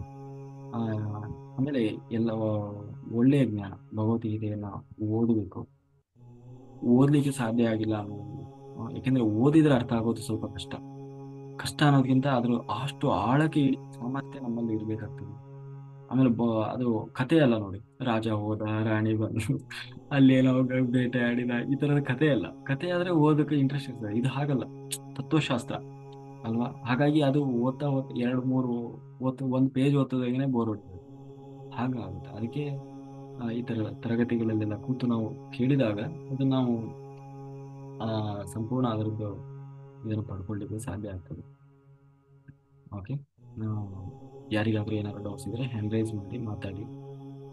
ಓಕೆ, ಆಮೇಲೆ ನೋಡಿ ಎಷ್ಟು ಅದು ನಾವು ಇವತ್ತೇ ಮುಗಿಸ್ಬೇಕು ಅಂತ ನಮ್ದು ಪ್ಲಾನ್ ಇಲ್ಲ. ಕರೆಕ್ಟ್ ನಮ್ದು ಧ್ಯಾನ ಯಜ್ಞ ಶುರುವಾಗಬೇಕು, ಅಲ್ಲಿಗೆ ಕರೆಕ್ಟ್ ಇಷ್ಟು ದಿನದ ಇದು ಮುಗಿತು ಅಲ್ವಾ. ನಾಳೆಯಿಂದ ನಾವು ಇದರಲ್ಲಿ ಇದ್ರ ಕಡೆಗೆ ಹೋಗ್ತೀವಿ ಅಲ್ವಾ, ನಾಳೆಯಿಂದನೇ ಶುರು. ಅದು ನೋಡಿ, ಅದು ಯಾವತ್ತು ಶುರು ಮಾಡಿದ್ವಿ ಇವತ್ತಿಗೆ ಬಂದು ಮುಗಿಬೇಕು ಅನ್ನೋದು. ಅದಕ್ಕೆ ಹೇಳೋದು, ಇಲ್ಲಿ ಕೇವಲ ನಾವು ನಿಮಿತ್ತ ಮಾತ್ರ. ಯಾವಾಗ ಎಲ್ಲಿ ಏನಾಗಬೇಕು ನಾವೇನು ದಿನ ಪ್ಲಾನ್ ಮಾಡ್ಕೊಂಡು ಮಾಡಿಲ್ಲ, ಇಷ್ಟಿಷ್ಟೇ ದಿನಕ್ಕೆ ಮುಗಿಸ್ಬೇಕಂತೇಳಿ ಸುಮ್ಮನೆ ಹೇಳ್ಕೊಂಡು ಬಂದಿದ್ವಿ. ಇವತ್ತು ಕರೆಕ್ಟ್ ಬಂದು ಅದು ಉಪಸಮಾಪ್ತಿ ಆಯ್ತು. ಅದಕ್ಕೆ ಹೇಳೋದು ಇವತ್ತು ಮುಗಿಬೇಕು ಅನ್ನೋದು. ಆ ಹಾಗಾಗಿ ಅದಕ್ಕೆ ಹೇಳೋದು, ನಾನು ಮಾಡಿದೆ ಅನ್ನೋದು ಅಜ್ಞಾನ. ಅದು ನಾನೊಬ್ಬ ಸೇವಕ ಅಷ್ಟೇ. ಅದರಲ್ಲಿ ನಮ್ಮ ಪಾಲಿನ ಕರ್ತವ್ಯ ಧರ್ಮವನ್ನು ನಾವು ನಿಭಾಯಿಸ್ತಾ ಇದ್ದೇವೆ ಅನ್ನುವ ಜ್ಞಾನ ಏನಿದೆ, ಅದು ನಮ್ಮನ್ನ ದಿನದಿಂದ ದಿನಕ್ಕೆ ಎತ್ತರಕ್ಕೆ ಆ ಎತ್ಕೊಂಡು ಹೋಗ್ತದೆ. ಸೀತಾಯನ ಕೂಡ ಇವತ್ತು ಮುಕ್ತಾಯ ಮಾಡಿದೆ, ಸೀತಾಯನ. ಹ? ಅದು ಕೂಡ ನಿರಂತರವಾಗಿ ಆ, ಯಾರು ಅನಿತಾ ಮಾಸ್ಟರ್ ಮಾಡ್ತಾ ಬಂದ್ರು. ಸೀತಾಯನ ಕೂಡ ಇವತ್ತು ಮುಗಿದಿದೆ. ನಾಳೆ ಅದರ ಫಲವಾಗಿ ಗದಗ ಧ್ಯಾನ ಯಜ್ಞ ನಾಳೆಯಿಂದ ಶುರು ಆಗ್ತಾ ಇದೆ. ಹಾಗಾಗಿ ಒಳ್ಳೆ ಇದು. ಎಲ್ಲರೂ ಅಟೆಂಡ್ ಮಾಡಿ ಗದಗ ಧ್ಯಾನ ಯಜ್ಞ. ನಿಜವಾಗ್ಲೂ ಅದೊಂದು ಸೌಭಾಗ್ಯ. ಅಂತಿಂತ ಭಾಗ್ಯ ಅಲ್ಲ, ನಿಜವಾಗ್ಲೂ ಸೌಭಾಗ್ಯ. ಅಟೆಂಡ್ ಮಾಡಿ, ತುಂಬಾ ಚೆನ್ನಾಗಿರ್ತದೆ. ವಿಶಾಲ ಮೂರ್ತಿ ಮಾಸ್ಟರ್ ಮಾತಾಡಿ. ನಮಸ್ತೆ ಸರ್, ನಮಸ್ತೆ ಎಲ್ಲರಿಗೂ. ಇಷ್ಟು ದಿನಗಳ ಕಾಲ ಗೀತೆಯನ್ನ ಕೇಳಿ ನಾವೇ ಧನ್ಯರು ಅಂತ ಹೇಳಲಿಕ್ಕೆ ಇಚ್ಛೆ ಪಡ್ತೀನಿ. ಸಾಕಷ್ಟು ಜ್ಞಾನವನ್ನ ಪಡೆದಿದ್ದೇವೆ, ನಿಮ್ಗೆ ತುಂಬು ಹೃದಯದ ಕೃತಜ್ಞತೆಗಳು. ಅದೇ ರೀತಿ ಸರ್, ಇವತ್ತು ಏನಾಯ್ತು ಅಂತ ಹೇಳಿದ್ರೆ, ನಾನು ಬುಕ್ಕಿಂಗ್ ಆಗಿ ಒಂದ್ 4-5 ದಿನ ಆಗಿತ್ತು. ಇದಕ್ಕಿದ್ದಂಗೆ ಸಾಯಂಕಾಲ 7 ಗಂಟೆಗೆ ಕ್ಯಾನ್ಸಲೇಷನ್ ಆಗ್ಬಿಟ್ಟಿದೆ ಅದು ಟಿಕೆಟ್. ನಾನು ಏನ್ ಮಾಡೋದು ಅಂತ ಹೇಳಿ ಮತ್ತೆ ಟ್ರೈ ಮಾಡಿದ್ರೆ ಎಲ್ಲ ನಮ್ಮ ನಾವೇನು ಇದೀವಿ ಮನೆ ಅಲ್ಲಿಂದ ತುಂಬಾ ದೂರ ಇತ್ತು. ಮತ್ತೆ ಎಲ್ಲ 11:40 ಅದ ರಾತ್ರಿ 11:45 ಇಂದ ಆ ತರ ಎಲ್ಲ ಇತ್ತು. 1-2 ಬಸ್ ಮಾತ್ರ ಸೊ ನನ್ನ ಟೈಮಿಗೆ ಸಿಕ್ತು. ಬೇರೆ ಹಿಂಗೆ ಪ್ರೈವೇಟ್ ಬಸ್ ಬುಕ್ ಮಾಡ್ಕೊಂಡೆ. ಸೊ ಆ ರೀತಿ ಆಗೋಯ್ತು. ಅದಕ್ಕೆ ಈ ಎಲ್ಲರಿಗೂ ಏನ್ ಹೇಳ್ಲಿಕ್ಕೆ ಇಚ್ಛೆ ಪಡ್ತೀನಿ ಅಂತ ಹೇಳಿದ್ರೆ, ಆಕ್ಚುಲಿ ನಮ್ಮ ಮನೆಯವರು ಬೆಂಗಳೂರಲ್ಲಿ ಇದ್ದಾರೆ. ಸೊ ನಾನು ಒಬ್ಳೆ, ಈಗ ನನ್ನ ಮಗಳು ನಾನು ಒಬ್ಳೆ ಇರೋದಿಲ್ಲಿ. ಪುಣೆಯಿಂದ ಬರ್ತಾ ಇರೋದು. ನಂದು ಆಲ್ರೆಡಿ ಒಂದ್ 4-5 ದಿನದ ಹಿಂದೆನೆ ಬುಕ್ ಆಗೋಗಿತ್ತು. ಅದು ಇದಕ್ಕಿದ್ದಂಗೆ ಸಾಯಂಕಾಲ 7 o'clockಗೆ ಕ್ಯಾನ್ಸಲೇಷನ್ ಬಂತದು. ಸೊ ಬರ್ಬೇಕು ಅಂತ ಹೇಳಿ ತುಂಬಾ ಇಚ್ಛೆ ಇದ್ದಿದ್ರಿಂದ ನಾನು ಮತ್ತೆ ಬೇರೆದಕ್ಕೂ ಟ್ರೈ ಮಾಡಿ, ಅದನ್ನು ಸ್ವಲ್ಪ ದೂರದಲ್ಲೇ ಇದೆ ನಮ್ಮ ಮನೆಯಿಂದ. ಅದು ಏನು ಬರ್ಬೇಕು ಅಂತ ಹೇಳ್ಬಿಟ್ಟು ಆ ಇಚ್ಛೆಯಿಂದ ಟಿಕೆಟ್ ಬುಕ್ ಮಾಡಿದೆ. ಸೊ ಈ ರೀತಿ ಅಂದ್ರೆ ಸಾಕಷ್ಟು ನೀವೆಲ್ಲ ಅಲ್ಲೇ ಕರ್ನಾಟಕದಲ್ಲಿ ಇದೀರಿ, ಸರೌಂಡಿಂಗ್ ಅಲ್ಲಿ ಇದೀರಿ, ಬಂದು ಧ್ಯಾನ ಯಜ್ಞವನ್ನ ಅಟೆಂಡ್ ಮಾಡಿ ಅಂತ ಹೇಳಿ ಈ ರೀತಿಯಾಗಿ ಹೇಳಲಿಕ್ಕೆ ಇಚ್ಛೆ ಪಡ್ತೀನಿ ಸರ್. Correct madam. ನೋಡಿ, ಅದಕ್ಕೆ ಹೇಳಿದ್ದು ಪುಣೆಯಿಂದ ಬರ್ತಾ ಇದ್ದಾರೆ. ಮತ್ತೆ ಅವರು ಮನೆಯಲ್ಲಿ ಮಗಳು ಒಬ್ಬಳೇ ಬಿಟ್ಟು ಬರ್ತಾ ಇದೀರಿ, ಮಗಳು ಕರ್ಕೊಂಡು ಬರ್ತಾ ಇದೀರಿ? ಇಲ್ಲ ಸರ್, ಮಗಳು ಇದ್ದಾಳೆ. ನಮ್ಮ ಮನೆಯವರಲ್ಲಿ ಫ್ರೈಡೆ ಬಿಟ್ಬಿಟ್ಟು ಸಾಟರ್ಡೆ ಇಲ್ಲಿ ಬರ್ತಾರೆ. ನೋಡಿ, ಚೆನ್ನಾಗಿದೆ. ಒಂದಿನ ಮತ್ತೆ ನನ್ನ ಫ್ರೆಂಡಿಗೆ ಹೇಳಿ ಅವಳಿಗೆ ಟ್ಯೂಷನ್ಗೆಲ್ಲ ಸ್ವಲ್ಪ ಡಬ್ಬ ಎಲ್ಲ ರೆಡಿ ಮಾಡ್ಲಿಕ್ಕೆ, ಮತ್ತೆ ಡಬ್ಬ ಟ್ಯೂಷನ್ಗೆಲ್ಲ ಕರ್ಕೊಂಡು ಹೋಗ್ಲಿಕ್ಕೆ ಹೇಳಿ ಅರೇಂಜ್ ಮಾಡಿ ಬರ್ತಾ ಇದೀನಿ. Very good madam. ಬನ್ನಿ, ಖಂಡಿತ. ಹಾ, ಕ್ಯಾನ್ಸಲ್ ಆಗಿದೆ ಯೋಚನೆ ಮಾಡಬೇಡಿ, ಅದೇನೋ ಒಂದು ಒಳ್ಳೇದು ಇರ್ತದೆ. ಇಲ್ಲ ಅಷ್ಟೇ. ಅದು ಏನಾಯ್ತು ಅಂತ ಹೇಳಿದ್ರೆ, ನಾನು ಒಂದು ಅಲ್ಲಿ ಆಕ್ಚುಲಿ ನಮ್ಮ ಗಂಡನ ಮನೆ ಅದು ಗದಗ್. ಅವರು ಸಂಡೇ ಹಿಂಗೆ ಪೂಜೆ ಇಟ್ಕೊಂಡಿದೀವಿ ಅಂತ ಹೇಳಿ ಹೇಳಿದ್ರು, ಸಾಟರ್ಡೆ ಸಂಡೇ. ಅವರಿಗೂ ಗೊತ್ತಿಲ್ಲ ನಾನು ಅಲ್ಲಿ ಬರ್ತಾ ಇರೋದು. ಅವರು ಆಮೇಲೆ ನನಗೆ ಮೊನ್ನೆನೇ ಹೇಳಿದ್ರು, ನಂದು ಬುಕ್ ಆದ್ಮೇಲೆ ಹೇಳಿದ್ರು ಹಿಂಗೆ ಇದೆ ಪೂಜೆಗೆ ಬನ್ನಿ ಅಂತ ಹೇಳಿ. ಅದಕ್ಕೆ ಹೌದು, ನಂದು ಅಲ್ಲಿ ಧ್ಯಾನ ಯಜ್ಞ ಇದೆ ಹೇಳಿ ಬರ್ತಾ ಇದ್ದೀನಿ ಅಂತ ಹೇಳಿದ್ವಿ. ಅದೇ ನಂಗೆ ಪೂಜೆ ಅಟೆಂಡ್ ಮಾಡ್ಲಿಕ್ಕೆ ಆಗಲ್ಲ ಅಂತ ಹೇಳಿದ್ದೆ. ಆದ್ರೂ ಸಂಡೇ ಆದ್ರೂ ಹಿಂಗೆ ಅಟೆಂಡ್ ಮಾಡೋಣ ಅಂತ ಹೇಳಿ ಇವತ್ತು ಆ ತರ ಥಾಟ್ ಬಂತು. 2 ದಿನ ಹಿಂಗೆ ಫ್ರೈಡೆ ಸಾಟರ್ಡೆ ಕುತ್ಕೊಂಡ್ಬಿಟ್ಟು ಸಂಡೇ ದಿನ ಹಿಂಗೆ ಅಲ್ಲಿ ಮಧ್ಯಾಹ್ನ ಸ್ವಲ್ಪ ಅಟೆಂಡ್ ಮಾಡಿ ಬಂದು ಮತ್ತೆ ಸಾಯಂಕಾಲ ವಾಪಸ್ ಮತ್ತೆ ಸೇವೆ ಮಾಡೋಣ ಅಂತ ಹೇಳಿ ಆ ತರ ಥಾಟ್ ಅನ್ಕೊಂಡೆ. ಮತ್ತೆ ಒಂದ್ಸರಿ ಅನ್ಸ್ಬಿಡ್ತಾವ, ಅಯ್ಯೋ ಯಾಕಾದ್ರೂ ನಾನು ಆ ಇದಾಗ್ಬಿಡ್ತಾವ, ಅಂದ್ರೆ ಎರಡೇ ದಿನ ಕೂತ್ಕೋತಾ ಇದೀನಲ್ಲ, ಯಾಕಾದ್ರೂ ಹಿಂಗೆ ಬುಕ್ ಇದ್ ಮಾಡ್ದ ಏನೋ ಅಂತ ಅನ್ಸ್ಬಿಡ್ತು. ಏನೋ ಅನ್ಸಿದ್ದೇನೋ ಅದು ಹೋಗಿ ಯೂನಿವರ್ಸ್ ಕ್ಯಾನ್ಸಲ್ ಮಾಡ್ಬಿಡುತ್ತಾ ಟಿಕೆಟ್ ಅಂತೇಳಿ ಆ ತರನು ಅನ್ಕೊಂಡ್ಬಿಟ್ಟೆ. ಅದು ಎಷ್ಟು ಸಾಯಂಕಾಲ ಆಗೋಗ್ಬಿಟ್ಟಿದೆ, ಯಾವ ಬಸ್ ನೋಡಿದ್ರು ನನ್ ಟೈಮಿಗೆ ಸಿಗ್ತಾ ಇಲ್ಲ. ಏನ್ ಮಾಡೋದು ಅಂತೇಳಿ ಲಾಸ್ಟ್ ಮೂಮೆಂಟಿಗೆ ಹೇಗೋ ಆಯ್ತದು. ಬನ್ನಿ madam. Thank you. Thank you sir, thank you. Kanthamma master ಮಾತಾಡಿ. ನಮಸ್ತೆ ಮಾಸ್ಟರ್. ನಮಸ್ತೆ. ಮತ್ತೆ ಎಲ್ಲ ಜ್ಞಾನ ಬಂಧುಗಳಿಗೆ. ತುಂಬಾ ಚೆನ್ನಾಗಿ ಮೂಡ್ ಬಂದಿತ್ತು ಸರ್ ಭಗವದ್ಗೀತೆ. ನಾನು ಫಸ್ಟ್ನೇ ಸಲ ಮಾಡಿದಾಗ ಲಾಸ್ಟ್ ಡೇ ನಾನು ಜಾಯಿನ್ ಆಗಿದ್ದು ಡಿಸೆಂಬರ್ ಅಲ್ಲಿ 27ಗೆ. ಸೆಕೆಂಡ್ ಇದ್ ಮಾಡಿದಾಗ ನಾನು ತುಂಬಾ ಚೆನ್ನಾಗಿ ಕೇಳಿದೀನಿ. ಇದು ಭಗವದ್ಗೀತೆ ನೀವ್ ಹೇಳ್ದಾಗೆ ನಾವ್ ಏನ್ ಕೇಳ್ತೀವೋ ಅದನ್ನ ಅಳವಡಿಸ್ಕೊಳ್ಳೋದು ತುಂಬಾ ಮುಖ್ಯ.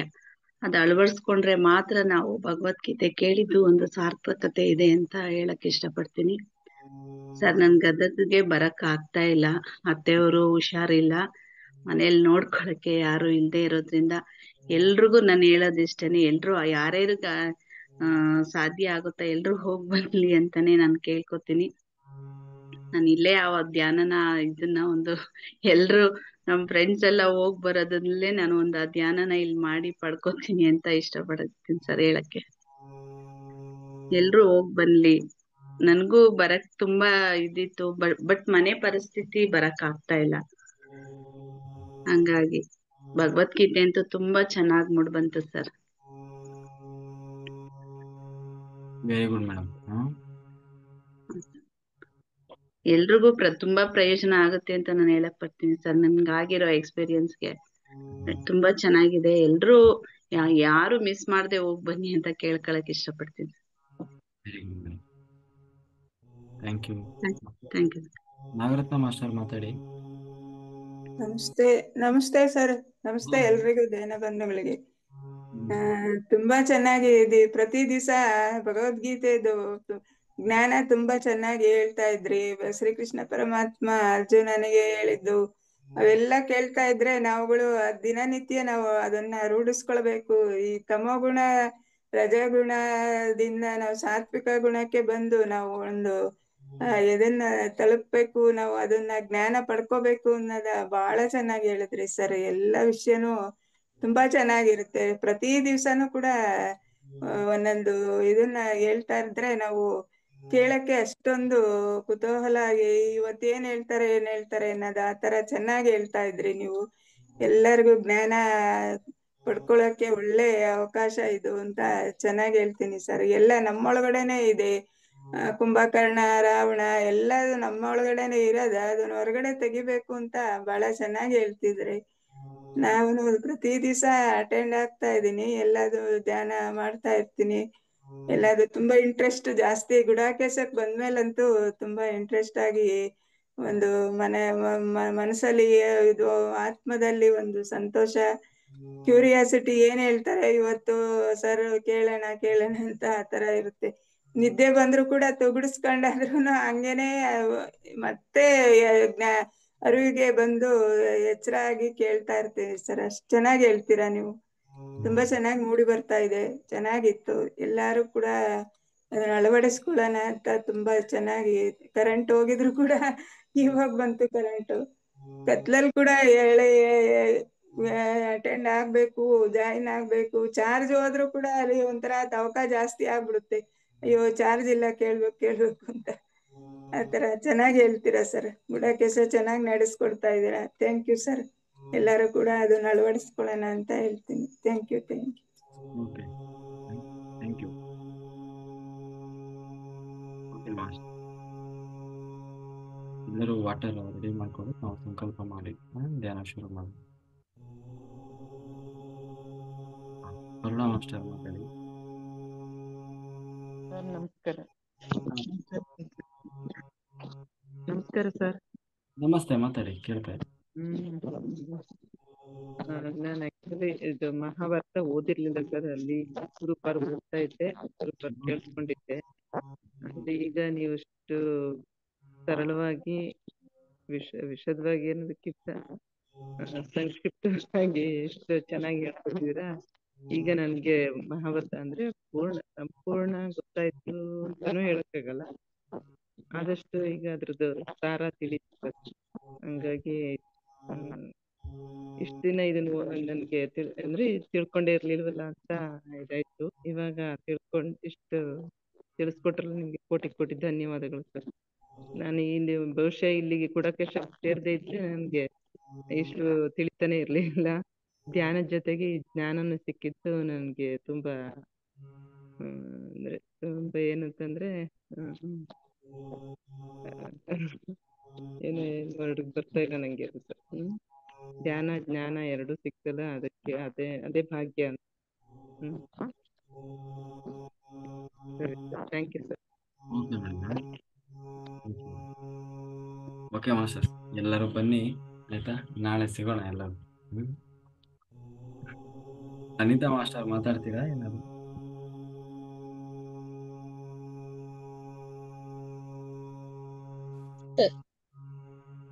ಎಲ್ಲ ಮಾಸ್ಟರ್ ಕೂಡ ನಮಸ್ತೆ. ಆಯ್ತಾ ಇದ್ದು ಇಷ್ಟ ದಿನ ಗದಗ ಯಜ್ಞ ಯಾವಾಗ ಅಂತ ಬಂದೇ ಬಿಡ್ತು. ನಾಳೆನೆ ಯಾರು ಮಿಸ್ ಮಾಡ್ಬೇಡಿ ಮಾಸ್ಟರ್ಸ್, ಎಲ್ರು ಬನ್ನಿ. ಸರ್ ಕೂಡ ನಾಳೆ ಬರ್ತಾ ಇದ್ದಾರೆ. ಎಲ್ಲ ಡೀಪ್ ಹೋಗ್ಬಿಟ್ಟಿದ್ದಾರೆ ಸರ್ ಧ್ಯಾನಕ್ಕೆ. ನನ್ಗೂ ಸೀತಾಯನ ಮುಗಿತಿತ್ತು ಅನ್ಕೊಂಡಿದ್ವಿ, ಬಟ್ ಮುಗಿಯಲ್ಲ ಅನ್ಕೊಂಡ್ವಿ. ಅದ್ ಹೆಂಗ್ ಇವತ್ ಮುಗಿತೋ ನಂಗೆ ಗೊತ್ತಿಲ್ಲ. ಅದರ ಫಲಶ್ರುತಿ ಗದಗ ಧ್ಯಾನ ಸೀತಾಯನ ಭಗವದ್ಗೀತೆ. ಎಲ್ಲ ಮಾಸ್ಟರ್ ಕೂಡ ತಪ್ಪದೆ ಭಾಗವಹಿಸಿ ಎಲ್ರು ಕೂಡ ಅದ್ಭುತವಾದ ಧ್ಯಾನದ ಲಾಭಗಳನ್ನ ಪಡೆಯೋಣ ಮಾಸ್ಟರ್ಸ್. ತುಂಬಾ ದೂರ ಇಲ್ಲ, ಹತ್ರನೇ ಇದೆ ಪ್ಲೇಸ್. ಎಲ್ರು ಕೂಡ ಭಾಗವಹಿಸಿ. ಆಲ್ಮೋಸ್ಟ್ ಎಲ್ರು ಬುಕ್ ಮಾಡಿದ್ದಾರೆ ಸರ್, ಎಲ್ರು ಫೋನ್ ಮಾಡ್ತಾ ಇದ್ದಾರೆ.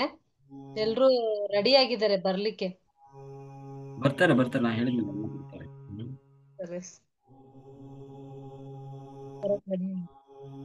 ಸಿಗೋಣ ನಾಳೆ ಎಲ್ಲ.